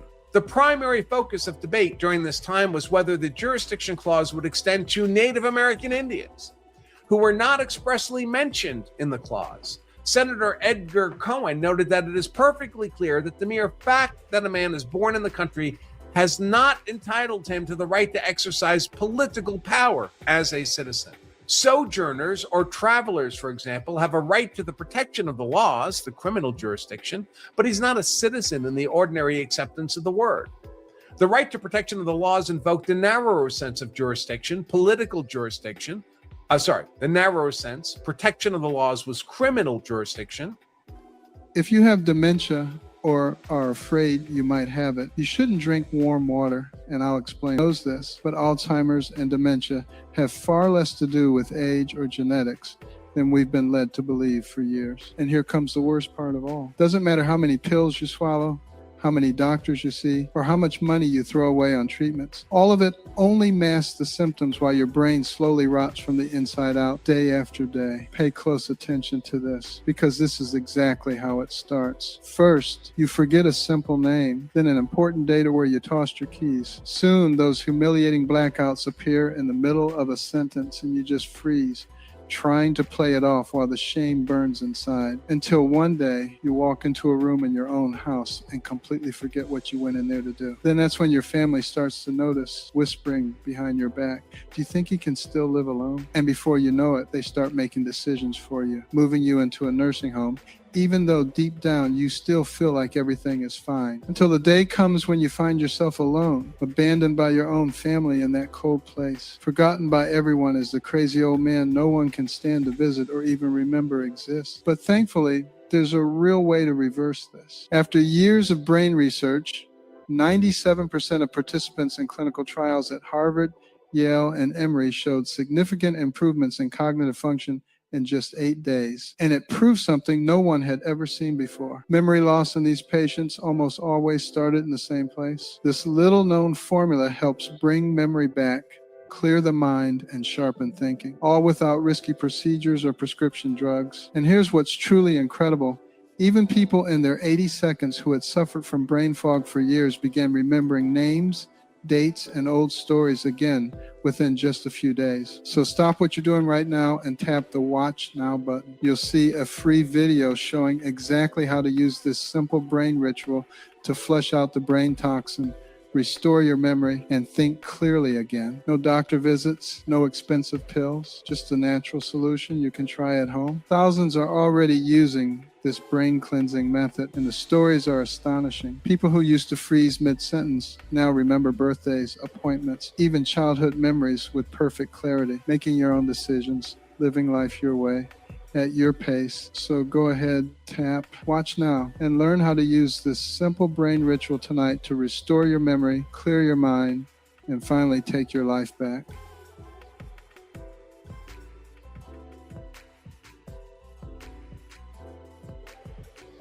At exactly 3 a.m. every night, millions of people wake up with their hearts racing and minds spiraling. They blame it on stress, but stress isn't the real problem.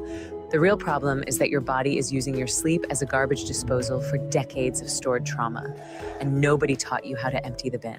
If I could give you one superpower, it would be the ability to erase stress on demand. Why? Because stress is the invisible thief robbing you of your energy. It's robbing you of your joy, your potential, and you don't even realize it until it's too late. Here's the thing, stress is not just mental, it is physical. It can show up as sleepless nights, short tempers, and that constant low-grade feeling of overwhelm that we now call normal. But here's the truth, it is not normal, and it does not have to be your reality. I want you to imagine what your life would feel like if you could let go of stress completely. Imagine if your body felt calm, your mind felt clear, and you finally had the energy to show up fully for the people and the things that you love. Want to know some good news? Your body already knows how to access this state. It just needs the right tools to help you get there. Now stay with me, and I'm going to show you a technique that erases stress at the root. Because when you release stress permanently, you unlock your highest potential. I'm Emily Fletcher. Now for years, I was living what I thought was the dream, performing on stage on Broadway. But behind the scenes, I was exhausted, stressed, and drowning in self-doubt. Then I discovered a secret that saved me. One so big that I walked away from my career on stage and went to India so I could share it with the world. Please give a warm welcome to Emily Fletcher. Emily Fletcher! She's a leading expert in meditation for high performers and named one of the top 100 women in wellness to watch, and I would agree with that. She's taught to over 50,000 people throughout the world. And she's been endorsed by health and wellness luminaries such as Dr. Mark Hyman, as well as Dr. Andrew Huberman. Emily, who, in my opinion, is one of the best meditation teachers out there. Her work's been shown on the New York Times, the Today Show, Vogue, ABC News. And the founder of Ziva Meditation, a meditation practice that has absolutely revolutionized my relationship to meditation. I didn't get sick for 8.5 years after I started meditating. It cured my insomnia. Like you said, it can reverse your body age. I'm actually 86 years old, you guys. Now, it was not always like this. Before I found this tool that saved my life, I was in one of the most stressful jobs of my entire career. I was only in my 20s, but I was at my breaking point. I'm talking chronic insomnia, severe anxiety, and a body locked in fight or flight. So I was understudying 3 lead roles in a chorus line on Broadway. Now that meant I would show up to the theater and never know which character I was going to play until moments before stepping on stage. It was like living in this constant pressure cooker every single day. Now one night, in the middle of the show, I'm just chilling in my dressing room and someone gets on the loudspeaker and they're like, Emily Fletcher, we need you on stage right now. So I run down 7 flights of stairs, someone shoves a costume at me and I am on stage before I even know which character I'm supposed to play. So my head spins, my heart races, and I proceed to give one of the worst performances of my entire life. After the show, I can feel the tears coming. I was so anxious, I was so disappointed in myself, and honestly, I felt ashamed. I felt like this stress was aging me from the inside. My hair started turning gray at 27. I was constantly sick. I had headaches, and I felt like I was failing at everything. My job, my relationships, my life. And most nights I would wake up at 3 a.m, like gasping with dread about the day ahead. And I tried everything I knew. I tried sleeping pills, I tried therapy, I tried wine, I tried some more wine. I read every self-help book under the sun. I even listened to Eckhart Tolle on repeat at night, hoping that his calm, droning voice would lull me to sleep. But my mind would never shut off. I hit my lowest point backstage. I remember sliding down this wall, makeup smearing down my face, rocking myself in fetal position. So here I am on Broadway, living my childhood dream, but I was miserable. And I thought, is this what success looks like? Why am I so stressed? Why am I so anxious that I can't even sleep? Meanwhile, my castmate Dione was the total opposite. Now, Dione was this amazing Australian woman who seemed to float through every rehearsal. I'm talking every song, every dance, every bite of food this woman ate, she'd be like, this is sensational. Now, I just thought it was because she was Australian, because it's like, have you ever met an angry Australian person? No, but her confidence was impossible to ignore. So finally, one night I was like, girl, what is your secret? And she said, Emily, have you ever tried meditation? Now, I rolled my eyes so hard, it almost hurt. There is no way that sitting quietly in a chair could possibly fix the level of terror that was happening in my body. But I couldn't ignore her confidence and radiance. So finally, she said, Emily, my teacher's in town. Do you want to learn? So with nothing left to lose, I said, fine, I'll do it. Now, I remember showing up for this first lesson, expecting it to be like all my other attempts. I'd try to clear my mind, fail, get frustrated, and quit. But this training was different. I learned something that actually blew my mind. I learned that stress isn't just in your brain, it is stored in your body, all the way down to the cellular level. Until that moment, I thought that stress was just mental, that it only caused a busy mind or anxiety. But when stress gets stored in your body, over time, it can make us stupid, sick, and slow. It's like having hundreds of tabs open on your brain, slowing down your brain computer. And if you never learn to close those tabs, then you stay locked in fight or flight, which is one, a terrible way to live, and two, can lead to all kinds of chronic illnesses, like high blood pressure, autoimmune disorder, gut issues, and even sexual dysfunction. And here's the kicker. Stress can actually alter your DNA. And that stress can then be passed down onto your children. So then I realized this is why the quick fixes never helped. Sleeping pills only masked the symptoms. Wine only made things worse. And I couldn't apply what I was learning from the self-help books because I was too stressed. Why? Because I wasn't clearing the backlog of stress in my body. So anything I tried was just like putting a tiny little Band-Aid on a gaping wound. Then I learned there is a way to remove stress at the root, rather than just masking the symptoms. I remember finally feeling this little spark of hope. Like if this was real, if I could finally close all those tabs in my brain for good, then maybe I wouldn't have to live in a constant state of stress, anxiety, and insomnia. So with my heart pounding and this weird mix of desperation and excitement, I took my seat. Now, on the first day of the first course, I was in a different state of consciousness than I had ever been in, and I liked it. Now, during that first session, my body sank into this quiet ocean of bliss. It felt like easing into a bath after a long day. Like I could feel the tension start to melt away as if my cells were exhaling after years of holding their breath. That night, I slept through the night for the first time in 18 months. I woke up the next morning and I was like, wait, is this how normal people feel every day? Like if I could get this much relief in one day, what else is possible? And then came the real surprise. The next day, I stepped out onto stage and that crippling anxiety, gone. When I made a mistake, I did not spiral into shame. Something in me felt steadier. It's like that nagging voice of self-doubt was quieter, replaced with the trust and confidence to handle the challenges of life. So I went back and I finished this training, still half expecting for it to fall apart. But each day I felt a little bit more me. My insomnia went away on the first day. My hair stopped going gray. I started enjoying my job.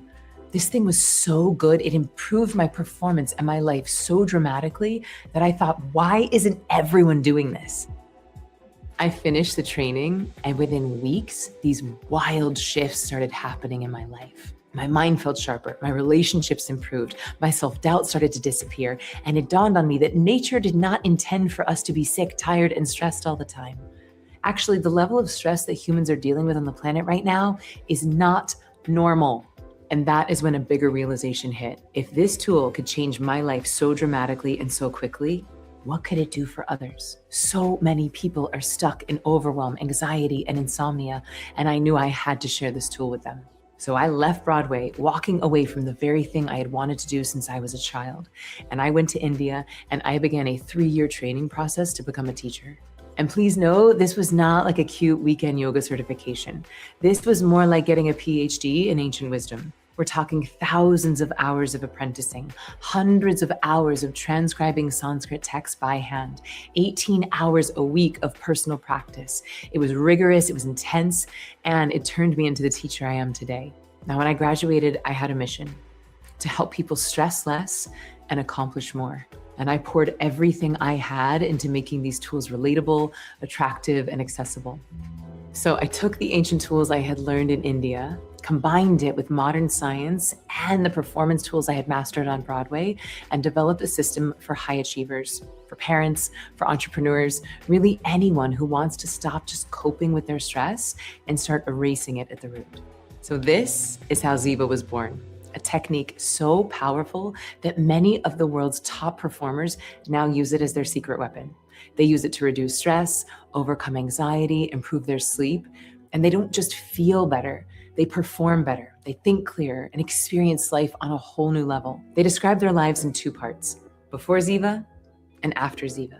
Now, when I first began teaching, it was just small groups in my living room, but word spread faster than I could have imagined. Like soon I was invited to teach entire teams at places like Google, Apple, Harvard Business School, even Navy SEALs, Oscar award winners, NBA players were seeking out this training to help them thrive under pressure, to access their most resilient, focused, and creative selves, even in high-stakes situations. And their transformations were undeniable. I remember this amazing woman named Jessie. Now, Jessie was feeling stuck. She was trapped in a toxic relationship. She had a 20-year creative block. She had bad habits. The stress had drained her. It was leaving her disconnected from herself and her purpose. Then she found this practice and everything shifted. She finally had the clarity to walk away from what was not serving her. Her sleep improved, her body felt stronger, and her creativity flowed back. She started painting, writing, even playing music again. She even launched a brand new business. Now, as she stepped into this new version of herself, she didn't just find love. She found the partner she had always been searching for. And she just got engaged on New Year's Day.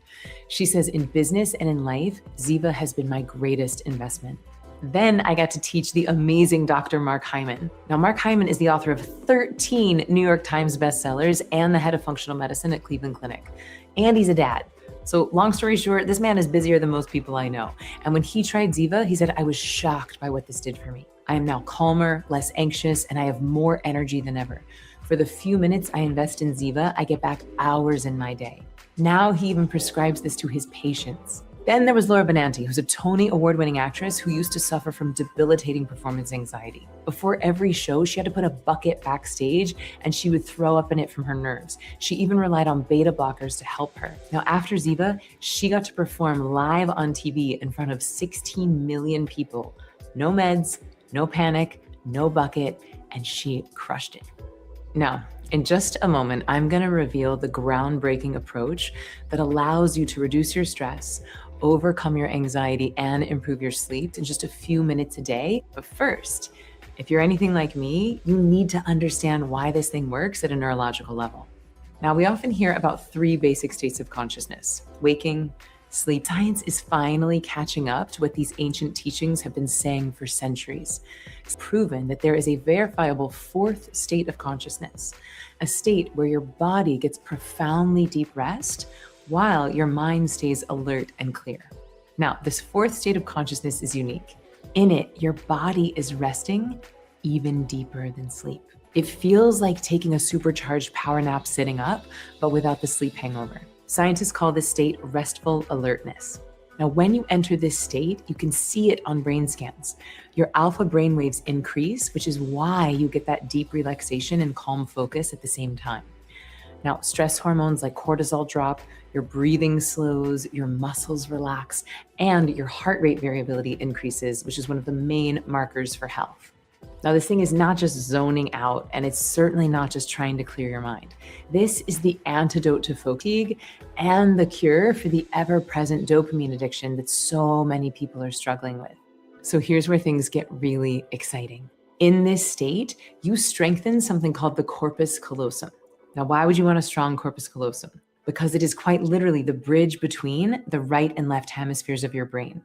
When you strengthen it, it's like building a 5-lane highway between your intuition and your logic, between your creativity and your strategy, giving you access to the full capacity of your brain. And because this fourth state increases neuroplasticity, your brain gets better at adapting, rewiring, and healing itself.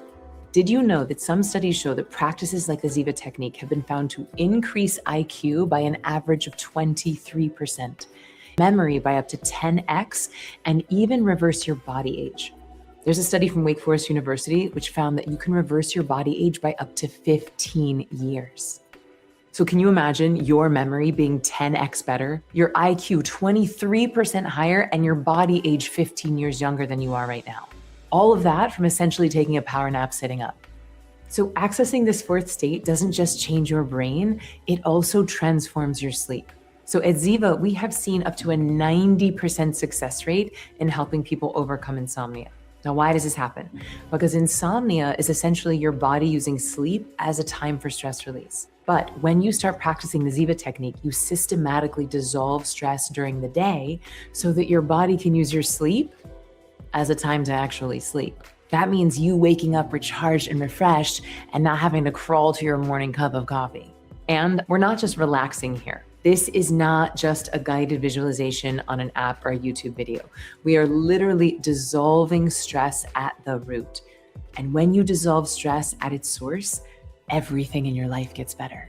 Imagine investing just 2% of your day and the other 98% getting exponentially better. Imagine having more time and energy for what really matters to you. I'm talking more time with your kids, time to make love to your partner, more time and energy to exercise and take really good care of your body. That is the power of Ziva's approach.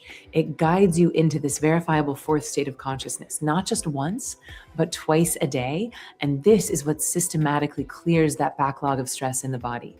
So what is the Ziva technique and how does it work? So Ziva combines the ancient wisdom that I studied in India, the performance training I gained on Broadway, and is designed specifically for people with busy minds and busy lives. This is not for monks. And this is a really important point, because if you are not a monk, then you don't want to do monk meditation. This technique is so powerful, it works in just a few minutes a day, which is what you need if you have a job and kids and a busy life. So Ziva is a powerful combination of mindfulness, meditation, and manifesting. We call it the 3 M's. Mindfulness is going to help you get rid of your stress in the now. Meditation helps you get rid of the stress from your past, and manifesting helps you design your dreams for the future.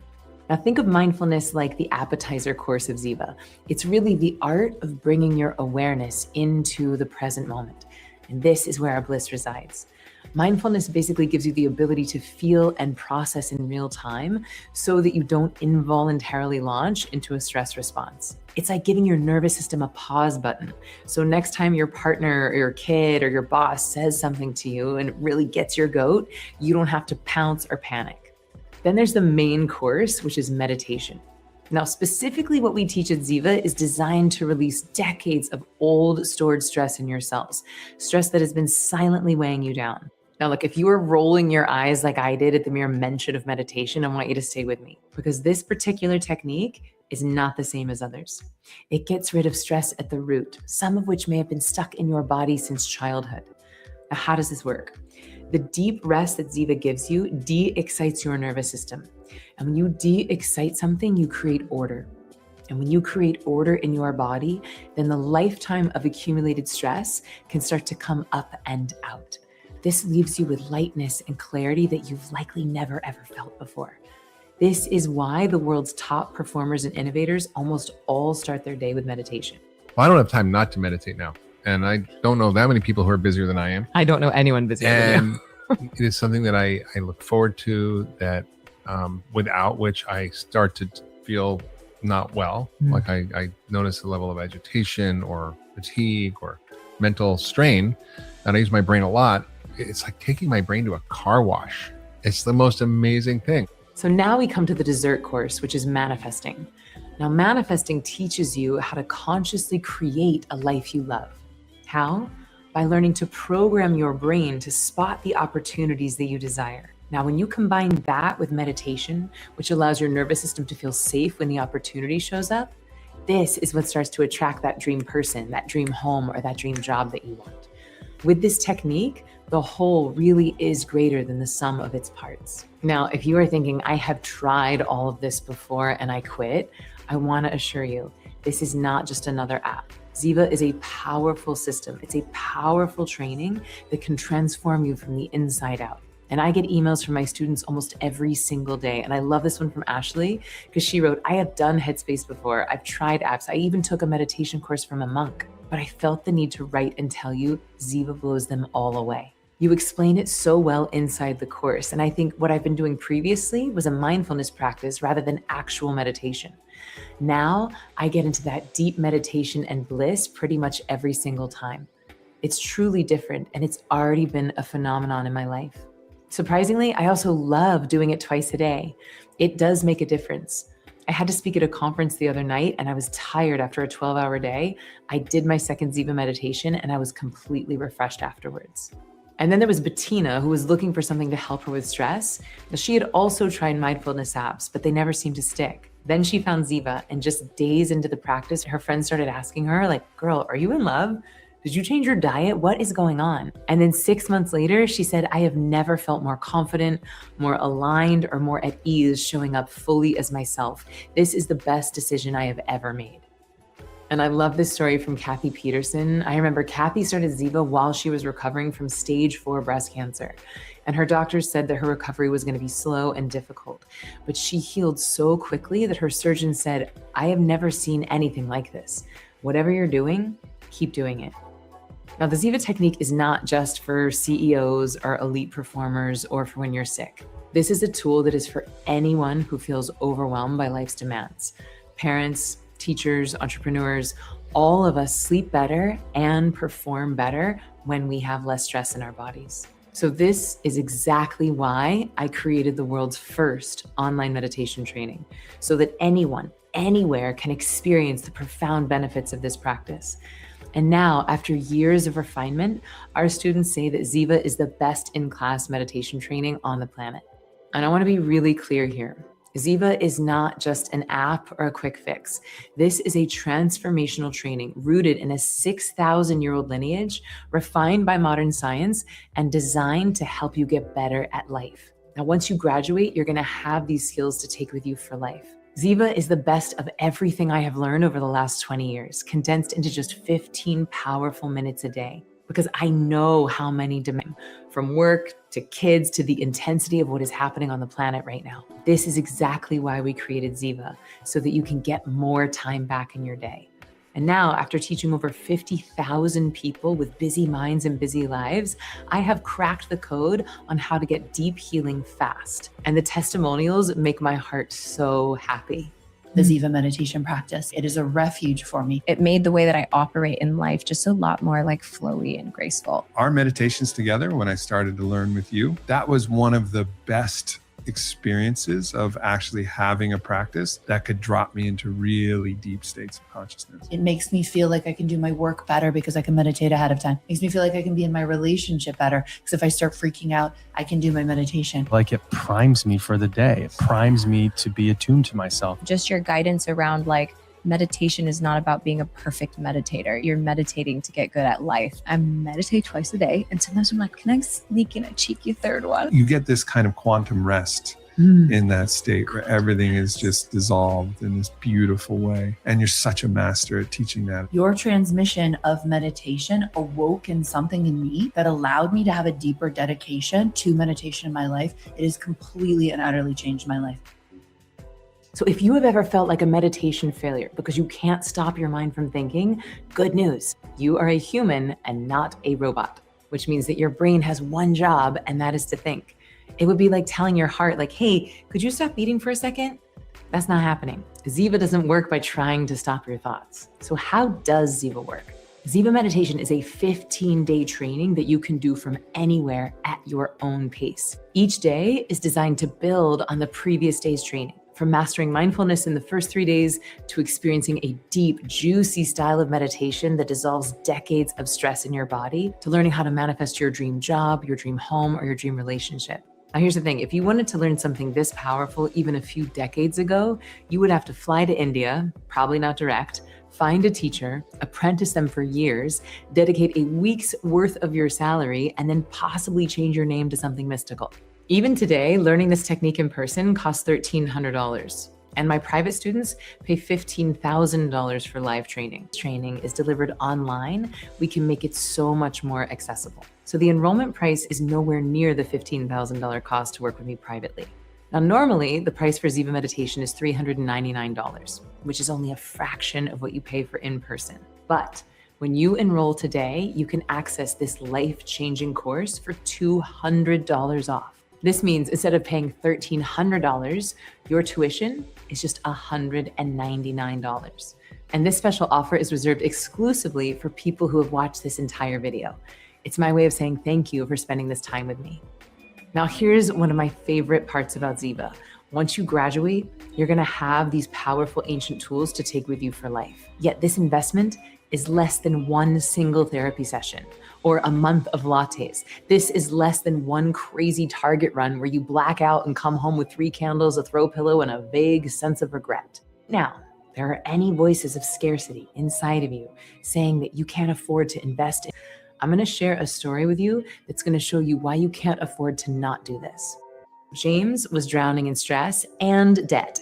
He was actually $70,000 in debt. And after learning the Ziva technique, he said, Ziva gave me the clarity I didn't even realize I was missing. Within a year, he stepped into his power. He completely transformed his business, going from $70,000 in debt to earning $1.2 million in a year. This is the kind of transformation that happens when you remove stress at the root and embody your full potential. And because you have already invested your time in watching this training today, I want to make this as easy as possible for you to get started. If you want to take advantage of this one-time offer, all you have to do is click the link on this page or on this video, but know that if you click away, you might not ever see this offer again. When you click this link and join me, you're also going to receive exclusive bonuses designed to amplify your results.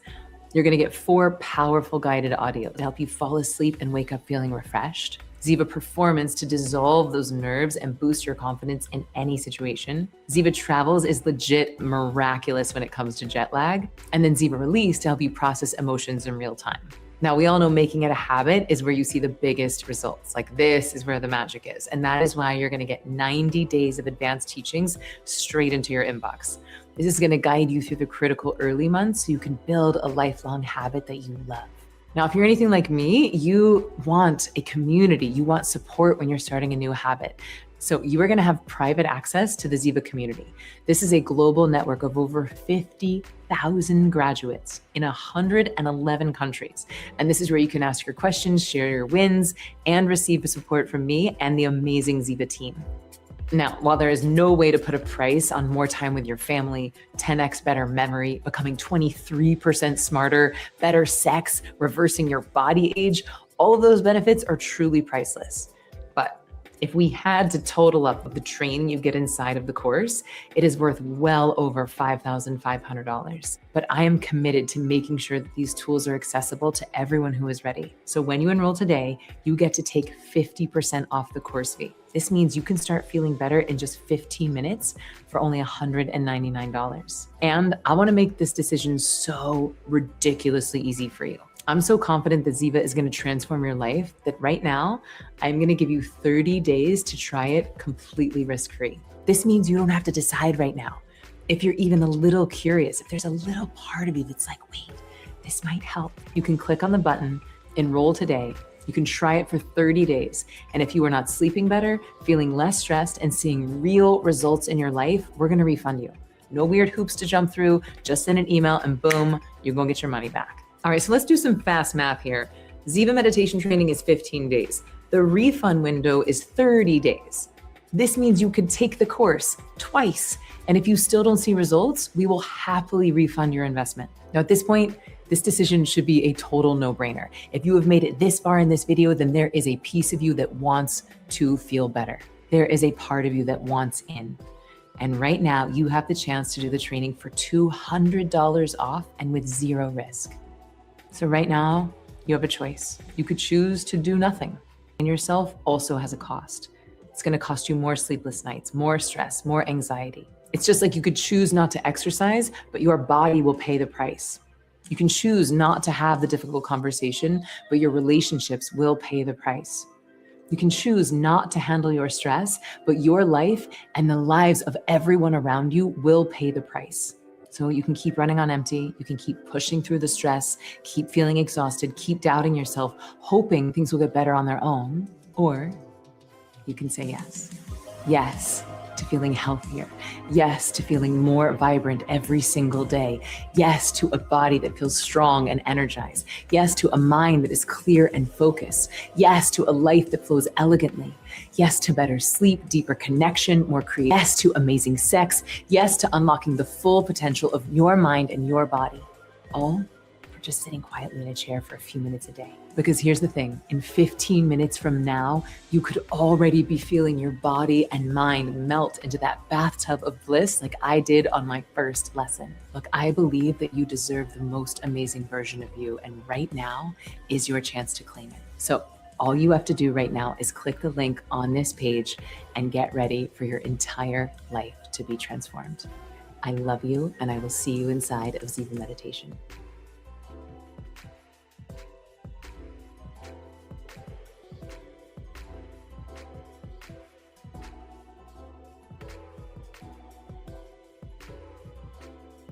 But to become a citizen, something more: political jurisdiction. Senator Lyman Trumbull, chair of the Senate Judiciary Committee, seen as the Senate expert on the closely aligned Civil Rights Act of 1866, was asked what the jurisdiction clause meant. He replied, "What do we mean by subject to the jurisdiction of the United States? Not owing allegiance to anybody else. Exclusive political jurisdiction. That's what it means." He further stated, subject to the jurisdiction thereof means subject to the complete jurisdiction thereof. Any divided loyalty meant no citizenship, just as it did in the preceding Civil Rights Act of 1866. Applying that test to Native American Indians was seen as so straightforward that the drafters decided against including an express exception for Indians not taxed, as they had done in the earlier statute, and would also do in Section 2 of the 14th Amendment. Federal law had long applied to Indians, like the criminal law, but they owed at least partial loyalty to their tribes. And so the jurisdiction clause unambiguously meant the 14th Amendment would not confer citizenship on their children.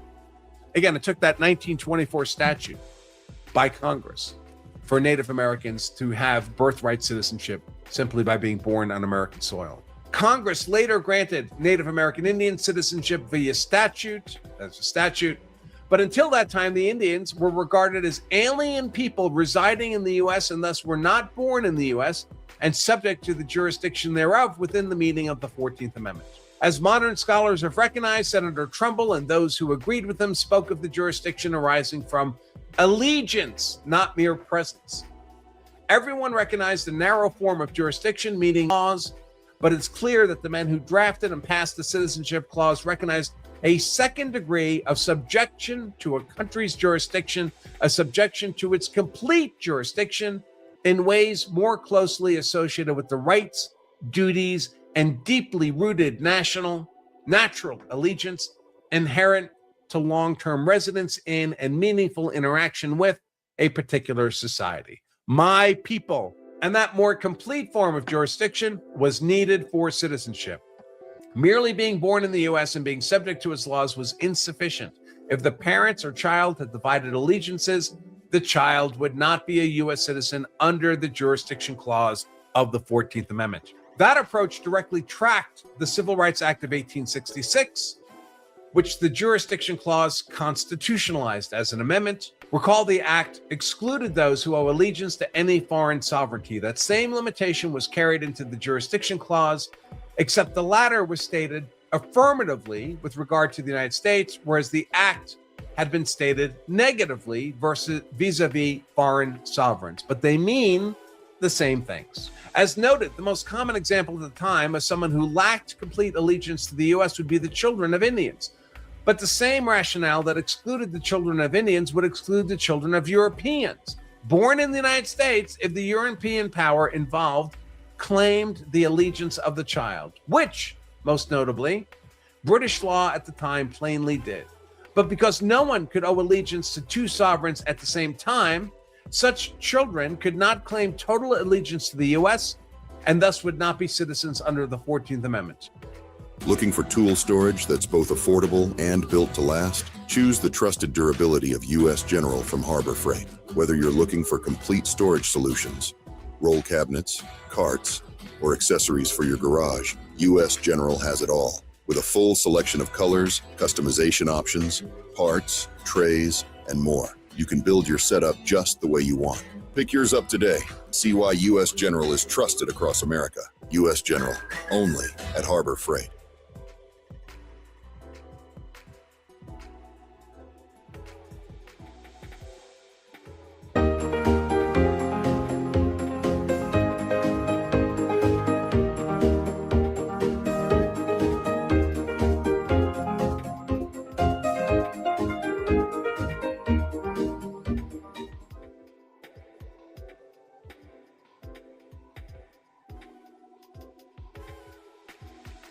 It's worth noting how dishonestly the media and so-called legal professionals around the world report on this question.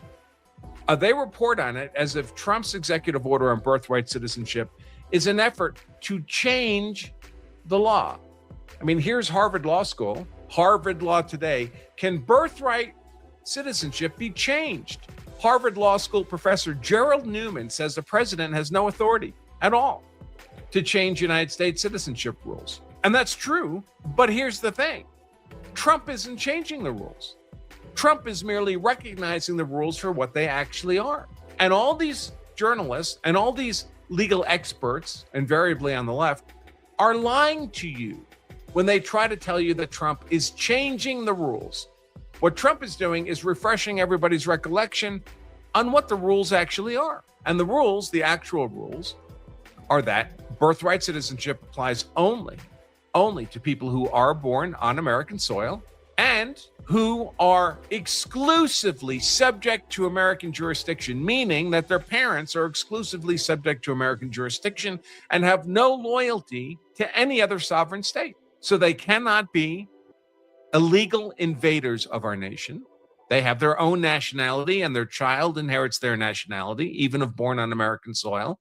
They cannot be transient visitors, like people here on work visas or student visas or tourist visas, so-called birth tourism. They retain sovereignty, loyalty to their sovereign state.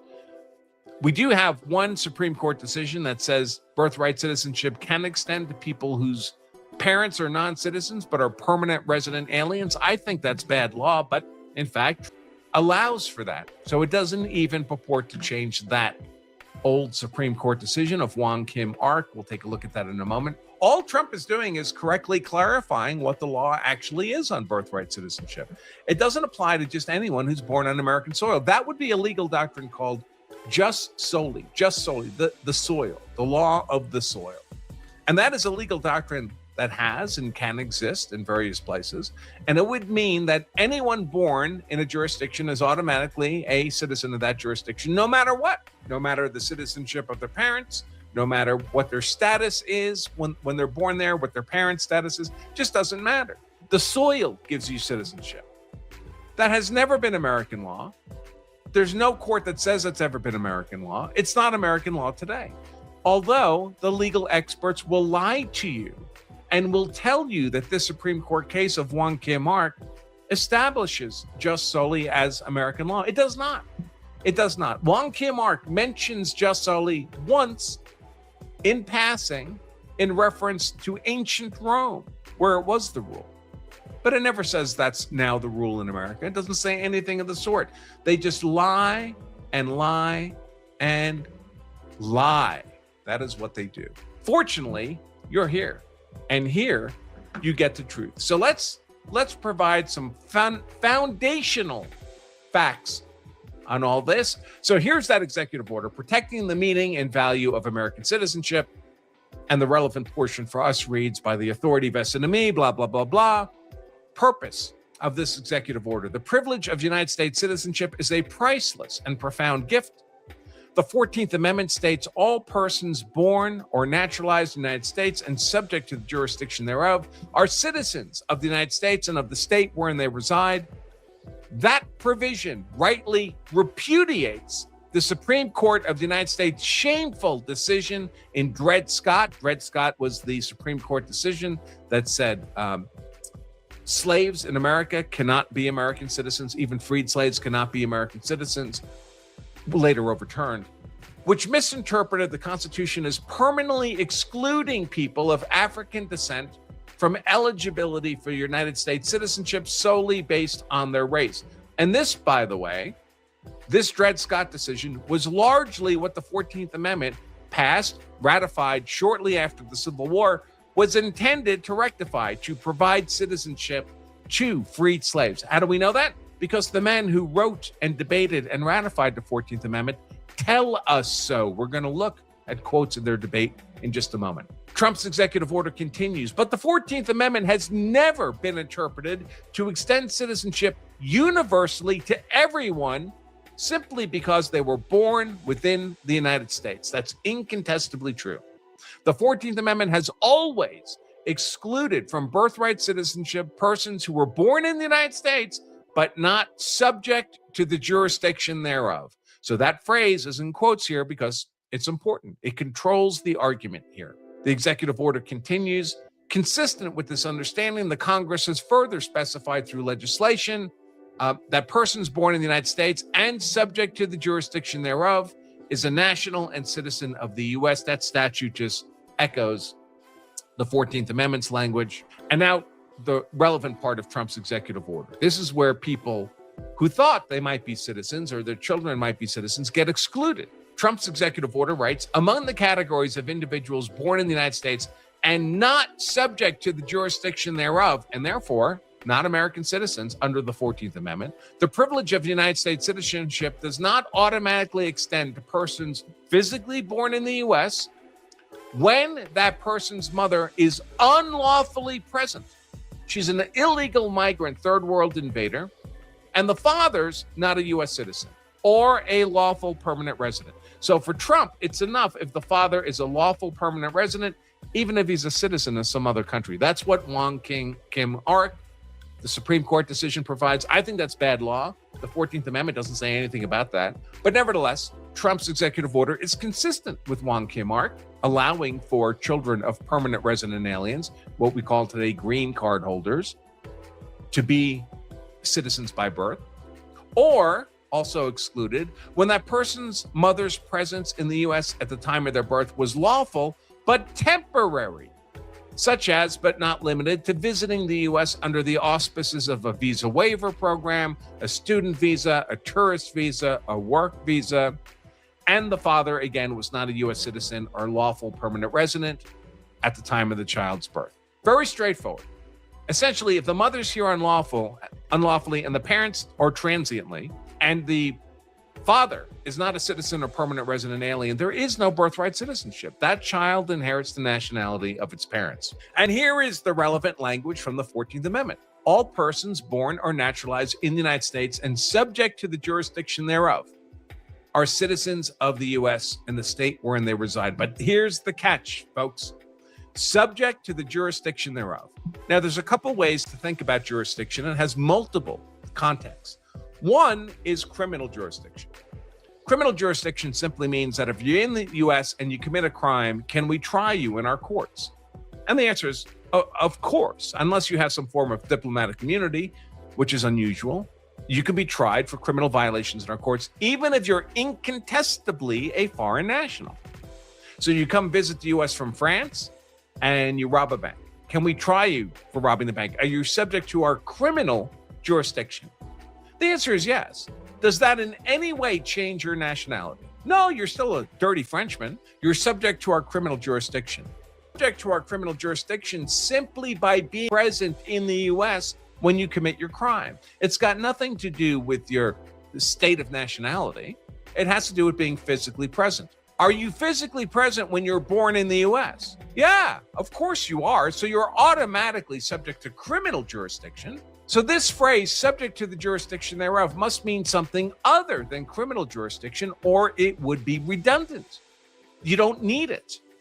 If all this phrase meant was you're subject to the criminal jurisdiction of the US, simply being physically present is enough for that. It would simply read, all persons born in the US are citizens of the US. But it doesn't read that. It adds that phrase, subject to the jurisdiction thereof. So jurisdiction here means something more. And as we'll see, what it means is political jurisdiction, which is different. And even more to the point, it means exclusive political jurisdiction. How do we know? Because the men who wrote, debated, and ratified the 14th Amendment told us so in their debates. And we have their debates in the congressional record, what's called at the time the Congressional Globe. Let's take a look at some of the senators, and these are senators who ratified this, at some of the senators and what they had to say about the 14th Amendment and the subject of jurisdiction. Senator Howard. This 14th Amendment, which I've offered, is simply declaratory of what I regard as the law of the land already, that every person born within the limits of the U.S. and subject to their jurisdiction is a citizen of the United States. All right, fair enough. That's the language of the 14th Amendment. And then he points out that although Indians, Native American Indians, are born within the limits of the United States, they are not citizens, because they maintain their tribal relations. If they maintain their tribal relations, they are not subject to the jurisdiction of the United States. So he's distinguishing between being born here and where your loyalty to a sovereign is. Their loyalty is to their tribe. Therefore, they are not subject to the jurisdiction, the political jurisdiction of the United States. If they murder someone, can they still be tried in American court? Absolutely. So they're subject to our criminal jurisdiction, but they're not subject to our political jurisdiction. They don't get to vote, for example. Their loyalty in terms of sovereignty is to their tribe, not to the United States. Senator Cohen, it's perfectly clear that the mere fact that a man is born in the country has not heretofore entitled him to the right to exercise political power. There's no political sovereignty just because you're born here. Senator Trumbull, the provision is that all persons born in the U.S. and subject to the jurisdiction thereof are citizens. That means subject to the complete jurisdiction thereof. What do we mean by subject to the jurisdiction of the United States? Not owing allegiance to anybody else. That's what it means. It's hard to get any clearer than that. And by the way, folks, you'll just have to trust me because I don't want to read through the whole record. There was no counter argument. All the quotes I'm showing you from the men who debated and ratified the 14th Amendment were uncontested. This was universally accepted by them. And of course, the amendment has the meaning they intended it to have at the time they ratified it. Senator Trumbull again, it cannot be said of any Indian, Native American Indian, who owes allegiance, partial allegiance, if you please, to some other government, their tribe, that he is, quote, subject to the jurisdiction of the United States. It is only those persons who come completely within article jurisdiction who are subject to our laws that we think of making citizens. Build a website you love with Wix. For your words, create your brand, your opportunity. Senator Trumbull again. I have already replied to the suggestion as to the Indians being subject to our jurisdiction. They are not subject to our jurisdiction in the sense of owing allegiance to the United States, and they would not be embraced by this 14th Amendment. Even though clearly, indisputably, they are born within the borders of the U.S. and they are subject to our criminal jurisdiction, they are not subject to our political jurisdiction. Do not owe allegiance solely to the United States. Senator Johnson. Now, all this 14th Amendment provides is that all persons born in the United States and not subject to some foreign power. They're not a foreign national. For that, no doubt, is the meaning of the committee who've brought this amendment before us. Only those people not subject to some foreign power shall be considered as citizens of the United States. Senator Howard, I concur entirely with the honorable senator from Illinois in holding that the word jurisdiction, as here employed, ought to be construed so as to imply a full and complete jurisdiction on the part of the United States. Certainly, gentlemen cannot contend that a Native American Indian belonging to a tribe, although born within the limits of a state, is subject to this full and complete jurisdiction. That question has long since been adjudicated so far as the usage of the government is concerned. Senator Williams, in one sense, all persons born within the geographical limits of the United States are subject to the jurisdiction of the United States, the criminal jurisdiction, but they are not subject to the jurisdiction of the United States in every sense. Take the child of an ambassador as one example.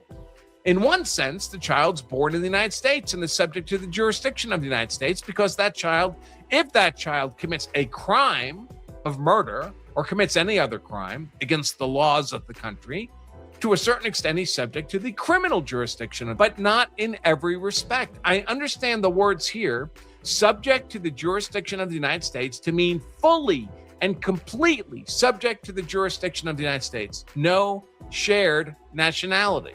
Senator Salisbury, I do not presume that anyone will pretend to disguise the fact that the object of this amendment is simply freed slaves shall be citizens of the United States. That's all they meant to cover. And then we get to this case from 1898, Wong Kim Ark from the Supreme Court. Very widely misreported. They tell us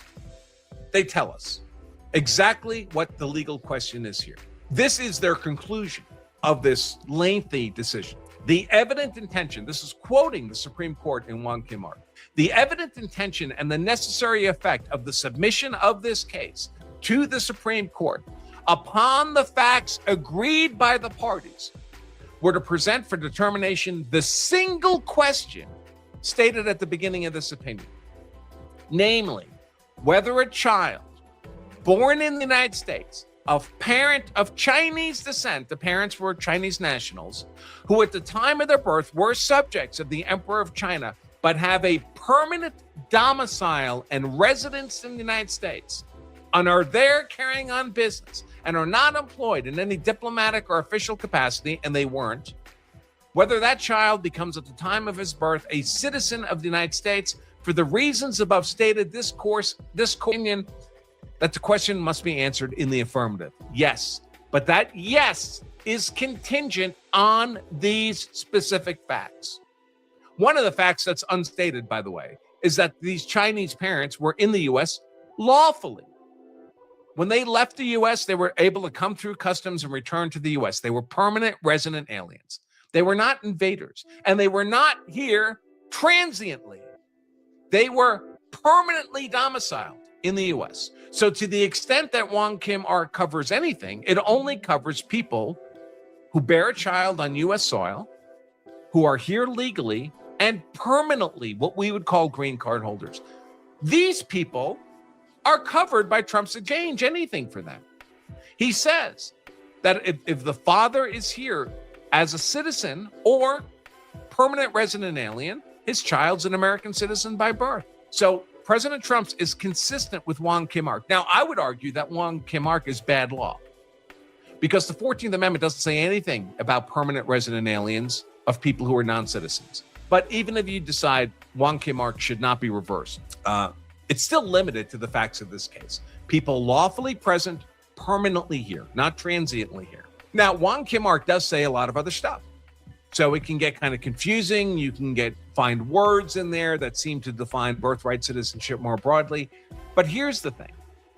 All the words they say that are not limited to the facts of the case, as they set them out in their own conclusion, are what are called dicta in the law, obiter dicta, passing remarks. And obiter dicta is language in the decision that's not central to the core finding of the decision, and it's considered not controlling precedent. It does not have legal authority. And the reason for that is actually described in Wong Kim Ark itself. They quote the famous Supreme Court first Chief Justice of the Supreme Court, Marshall, because he talks about this. And Wong Kim Ark, the Supreme Court, talks about this issue of dicta and how you shouldn't be giving legal authority to any discussion that has nothing to do with the core holding of the case. The Supreme Court in Wong Kim Ark says, in weighing a remark uttered under such circumstances, meaning in passing, not necessary to the court decision, it's well to bear in mind the often quoted words of Chief Justice Marshall. What did Chief Justice Marshall have to tell us about dicta? He said, it's a maxim not to be disregarded that general expressions in every opinion are to be taken in connection with the case in which those expressions are used, the specific facts of that case. If they go beyond the facts of that case, they may be respected, but ought not to control the judgment in a subsequent case when the very point is presented for decision. The reason for this is obvious. The question actually before the court, the specific facts of that case, is investigated with care and considered in its full extent. Other principles, which may serve to illustrate it, are considered in the relation to the case decided, but their possible bearing on all other cases is seldom completely investigated. Honestly, you shouldn't buy this book because once you do, you'll never look at your medicine cabinet the same way again. So that's dictum. One more thing on Wong Kim Ark before I jump in. So this is a website. This is a website here. Here we go. Oh, yes. Supreme Court resource. So it's considered an authoritative guide to Supreme Court decisions. And what they helpfully do is they provide a summary. Before you dig into the legalese of the decision, they provide a summary. The facts of the case, the legal question to be answered, and the conclusion. And these people will effing lie to you. They will lie to your face. I mentioned this before. Conclusion. By the way, the question, they state correctly, right? Is a child who was born in the United States to Chinese citizen parents who are lawful permanent residents of the U.S., is that child a citizen under the 14th Amendment Citizenship Clause? Conclusion. This is where they lie to you. And unless you actually understand this stuff, you can't even see the lie. Their conclusion, which is a lie, is that because Wong was born in the U.S. and his parents were not diplomatic officers, the Citizenship Clause of the 14th Amendment automatically makes him a U.S. citizen. Is that what the court said? Is that specific to the facts of this case? Did they not just leave out the critical issues that the parents were legally present and were permanently domiciled? Justice Horace Gray authored the opinion on behalf of the 6-2 majority in which the Supreme Court established the parameters of the concept known as jus soli, the citizenship of children born in the United States to non-citizens. Wong Kim Ark never applies the doctrine of jus soli to Wong Kim Ark. They mention it in passing as dicta. This is how the Romans used to do it. They don't say it's American law. They don't say that's why. We just read their conclusion. We just read it. Their finding of law in that case, they don't mention the words jus soli anywhere in it. These people suck. It drives me mad. Because anyone who's not informed about the law, doesn't have the benefit of this community, who read that summary would go, oh yeah, Trump's wrong. Trump's not wrong, my friends. If anything, his executive order is broader than I would like it to be. A couple days ago, we did a show on birthright citizenship because, of course, Trump has issued an executive order on the notion of birthright citizenship, limiting it to American citizens, the children born on U.S. soil to American citizens, and to permanent resident aliens, but excluding from birthright citizenship under the 14th Amendment, people who are visiting the U.S. transiently and bear a child, and people who are illegal, unlawful invaders of our nation. And of course, he's now being sued in federal court. It's going all the way to the Supreme Court. Lots of people are filing amicus, friends of the court briefs, which go from a bunch of states, 24 different state attorney generals, filing an amicus brief in support of Trump's executive order, appropriately, constitutionally limiting birthright citizenship. And now I have another amicus brief from a group of senators. So President Trump's great battle to preserve American birthright citizenship for Americans and save it from infection, contagion by illegal migrant third world invaders.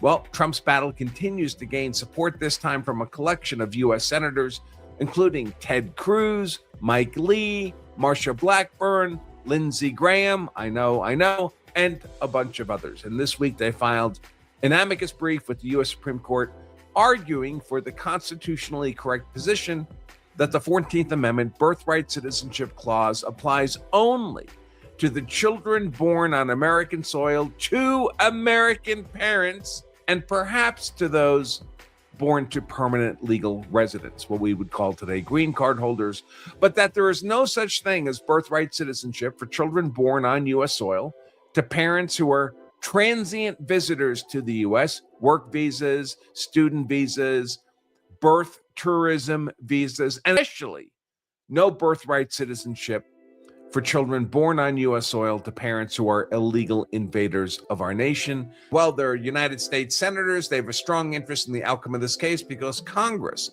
as a co-equal branch of government, has an interest in the courts upholding the Constitution. Specifically, the historical record confirms that the 14th Amendment does not confer citizenship on the children of aliens unlawfully present in the U.S. An alien who seeks political rights as a member of this nation can rightfully obtain them only upon the terms and conditions specified by Congress. Because the lower court's decision, they put a preliminary injunction against Trump's executive order on birthright citizenship, which again, Trump's executive order doesn't actually change anything.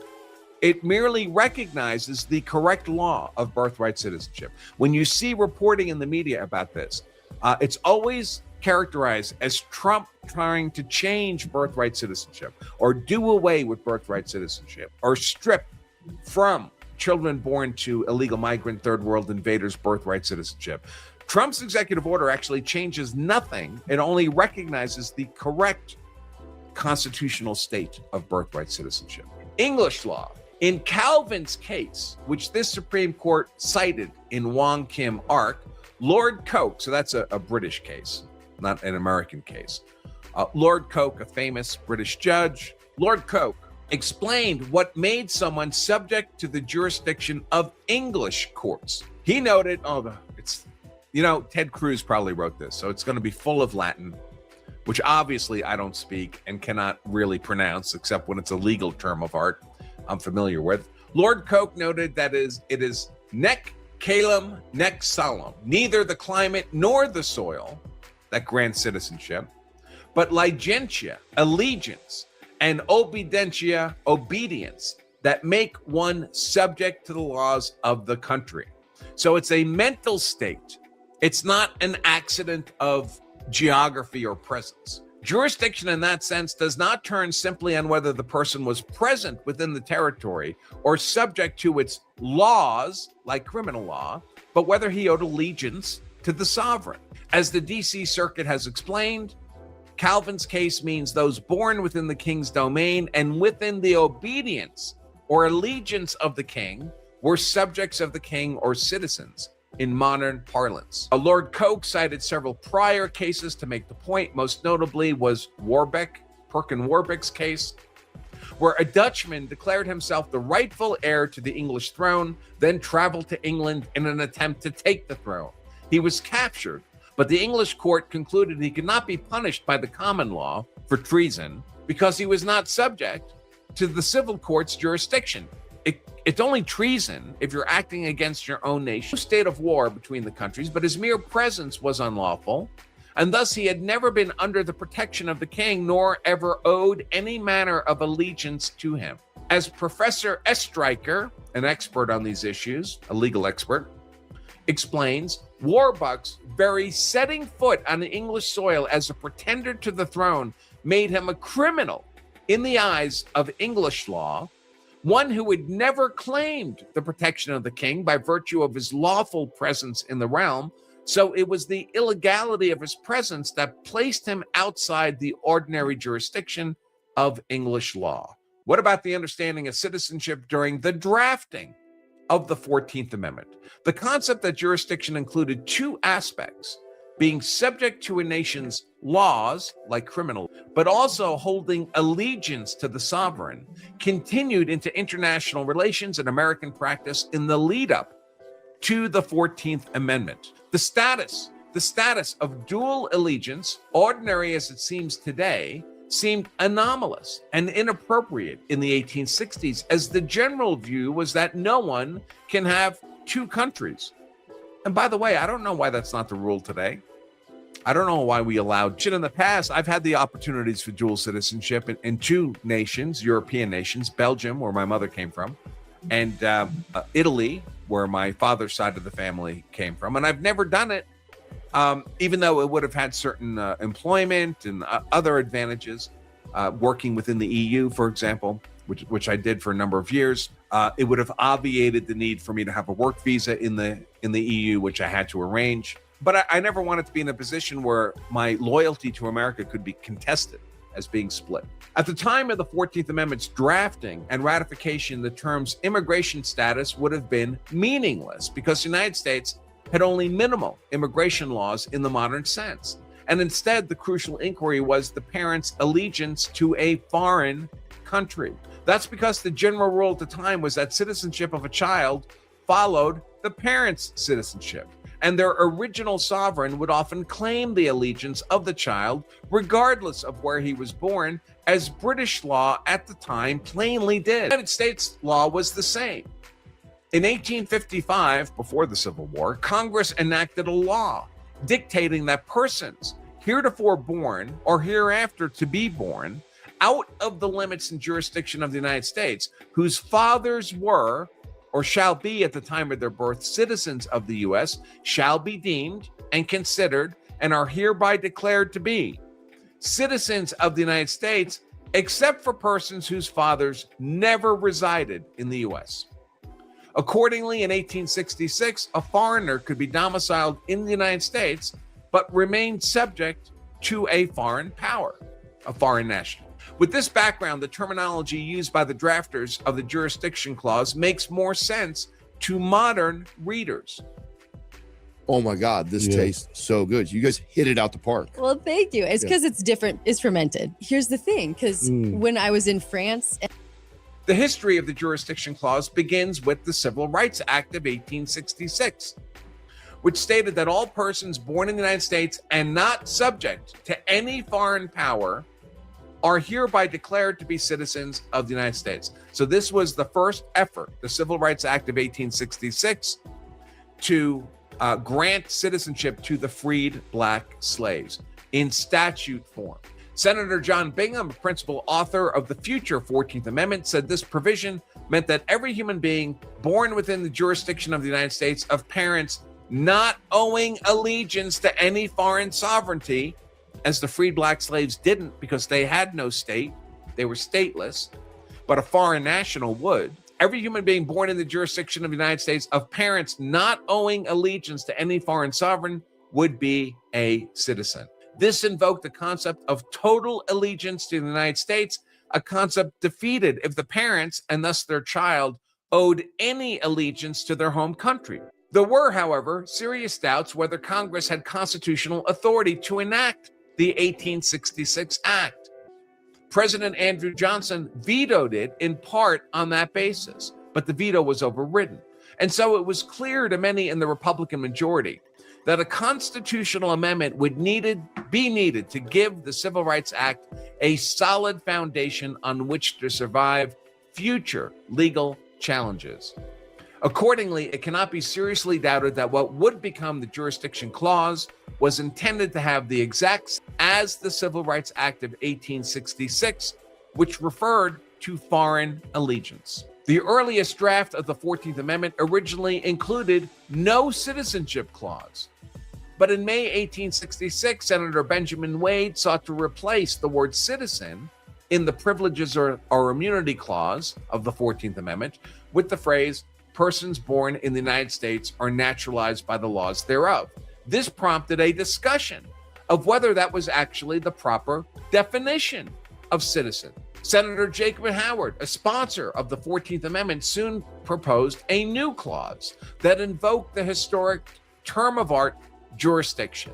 All persons born in the U.S. and subject to the jurisdiction thereof are citizens of the United States. Importantly, that same Senator Howard explained this will not, of course, include persons born in the United States who are foreigners, who are aliens, who belong to the families of ambassadors or foreign ministers, but will include every other class of persons, like freed black slaves, who under prior Supreme Court precedent, the Dred Scott case, had been determined by the Supreme Court that freed black slaves were not American citizens. That's part of what this was all intending to address. This express reference to alien suggests that even the drafter did not believe it would apply only narrowly to children of ambassadors who were listed as a separate category excluded from birthright citizenship. The primary focus of debate during this time was whether the jurisdiction clause would extend to Native American Indians. Senator Edgar Cohen noted, "It is perfectly clear that the mere fact that a man is born in the country has not heretofore entitled him to the right to exercise political power, citizenship. Sojourners or travelers, for example, have a right to the protection of the criminal laws, but he is not a citizen in the ordinary acceptance of the word. The right to protection of the laws invoked the narrower sense of jurisdiction, but to become a citizen, something more was required." I'm going to add this because I want to circle back to it after the show. I have some thoughts on those. Senator Lyman Trumbull, who is the chair of the Senate Judiciary Committee and seen as the Senate expert on the closely aligned preceding Civil Rights Act of 1866, was asked what the jurisdiction clause meant in this context. He replied, "What do we mean by subject to the jurisdiction of the United States? Not owing allegiance to anybody else. That is what it means. The subject to the jurisdiction thereof means subject to the complete jurisdiction thereof. Any divided loyalty meant no citizenship, just as it did in the preceding Civil Rights Act of 1866. Applying that test to Native American Indians was seen as so straightforward that the drafters decided against including an express exception for Indians not taxed, as they had done in the 1866 Act and would also do in Section 2 of the 14th Amendment. Federal law had long applied to Indians, criminal law, but they owed at least partial loyalty to their tribes. And so the jurisdiction clause unambiguously meant the 14th Amendment would not confer citizenship on their children. Congress later granted Indian citizenship via statute. That's that 1924 statute I mentioned earlier. But until that time, the Indians were regarded as alien people residing in the United States and thus were not born in the United States and subject to the jurisdiction thereof within the meaning of the 14th Amendment. As modern scholars have recognized, Senator Trumbull and those who agreed with him spoke of the jurisdiction arising from allegiance. Everyone recognized the narrow form of jurisdiction, not the broader criminal jurisdiction that applies to everybody, but the narrow form of political jurisdiction, meaning entitlement to protection of the laws, criminal law. But it's clear that the men who drafted and passed the Citizenship Clause recognized a second degree of subjection to a country's jurisdiction, a subjection to its completion in ways more closely associated with the rights, duties, and deeply rooted natural allegiance inherent to long-term residence in and meaningful interaction with a particular society. Are you wearing 7 layers and still freezing your man nipples? You need the new 340. So this is what captures the permanent resident aliens, what today we would call green card holders. It does not capture illegal migrants, even if they've been illegally present in the US for 30 years, because they're here illegally. They have no status. The senators continue, and that more complete form of jurisdiction, political jurisdiction, was needed for citizenship. Merely being born in the United States and being subject to its criminal laws was insufficient. If the parents had divided allegiances, the child would not be a U.S. citizen under the 14th Amendment jurisdiction clause. That approach directly tracked the Civil Rights Act of 1866, which the jurisdiction clause constitutionalized. Recall, that act excluded those who owe allegiance to any foreign sovereignty. That same limitation was carried into the jurisdiction clause, except the latter was stated affirmatively with respect to the U.S., must owe allegiance to the U.S., whereas the Civil Rights Act had been stated negatively with respect to foreign sovereigns cannot owe allegiance to another sovereign, but they mean the same thing. This is the key legal issue.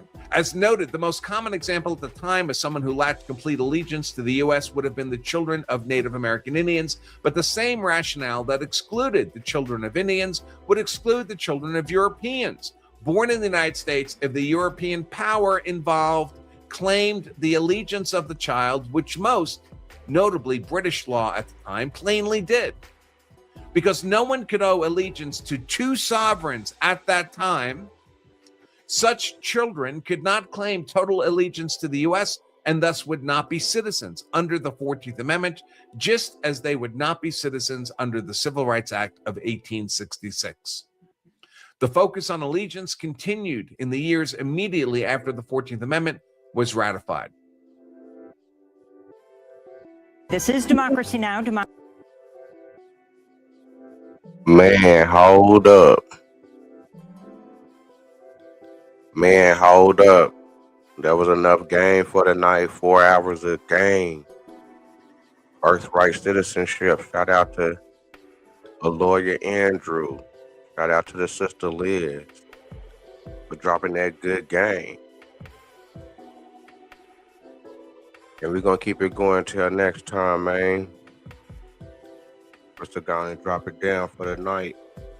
But just like I say, we got 4 hours of good game on Birthright Citizenships for the FBA. Some information that I think that you should know. Make sure that you're polled up and rolled up. You know I'm glad that you showed up to comment, like, subscribe, tell a friend, and do it again.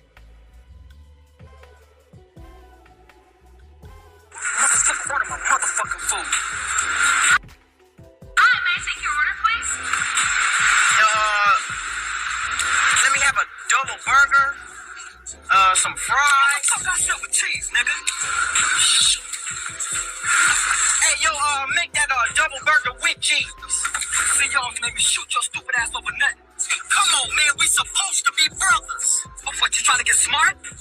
Nigga, are you trying to kick some knowledge? Nigga, fuck that, nigga. Give me your motherfucking jury, nigga. Take that shit off. Well, you gotta pay it to your father, huh? Your father?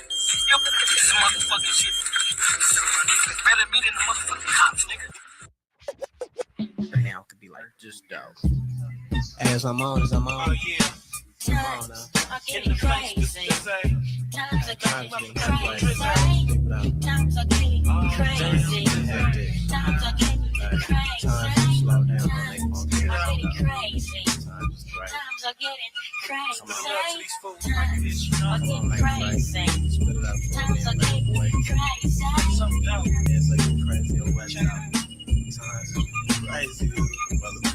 Times are getting crazy, the grind is getting lazy. So instead of grinding, I got this bitch that pays me. Pockets fat, the jealous got me strapped. I'm a cold pressed cripple with a gift to rap. Born in the O and 1970, and ever since then I've been soaking game ho. Now my game is strong, the dollars come long, not only from my bitch, but from a rap song. Suckers stay back, cause they know I'm not weak, especially when they heard me in the 9 o'clock beat from the VPD.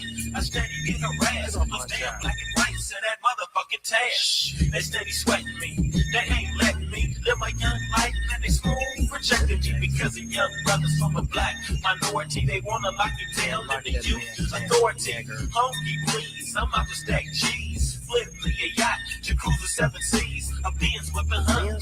That beats good, a drop top Jag or a damn Fleetwood. Caddy, fool, a nigga wants to roll straight high side with his pockets swole. Cause money makes the world go around. That's why on the mic, you hear me throwing down. I get paid, hey, cool in the shade with a big fat split and a gang of bootleg. To get tipsy, or should I say hurt? Times are getting crazy, I'm gonna go berserk. Jealous motherfuckers trying to keep me at the bottom. Cause smoking fresh rhymes, they know I got them. And jealous fools white out in the 20 wanna sweat because they broke, man, they must be young rims. Sweat, young brother, I'm 17. If you live in the crash lane, you know what I mean. They don't want to grow up. Why don't you grow up? Shit is making me sick, about to throw up. Listen to the games I put in my jams, cause times are getting crazy for a young black man. Living a life with a felony record. And if you try to get a job, you smooth get rejected. Come on, my brother, let's get some shit right. Get it right. Get it together and get your shit right. Cause times are getting crazy. Times are getting crazy. Times are getting crazy. Times are getting crazy. Hey, times are getting crazy, man. You done heard what he said. How many times you gotta say it though? Boy, it's dope, boy. You know what time it is. Times are getting crazy. Times are getting crazy.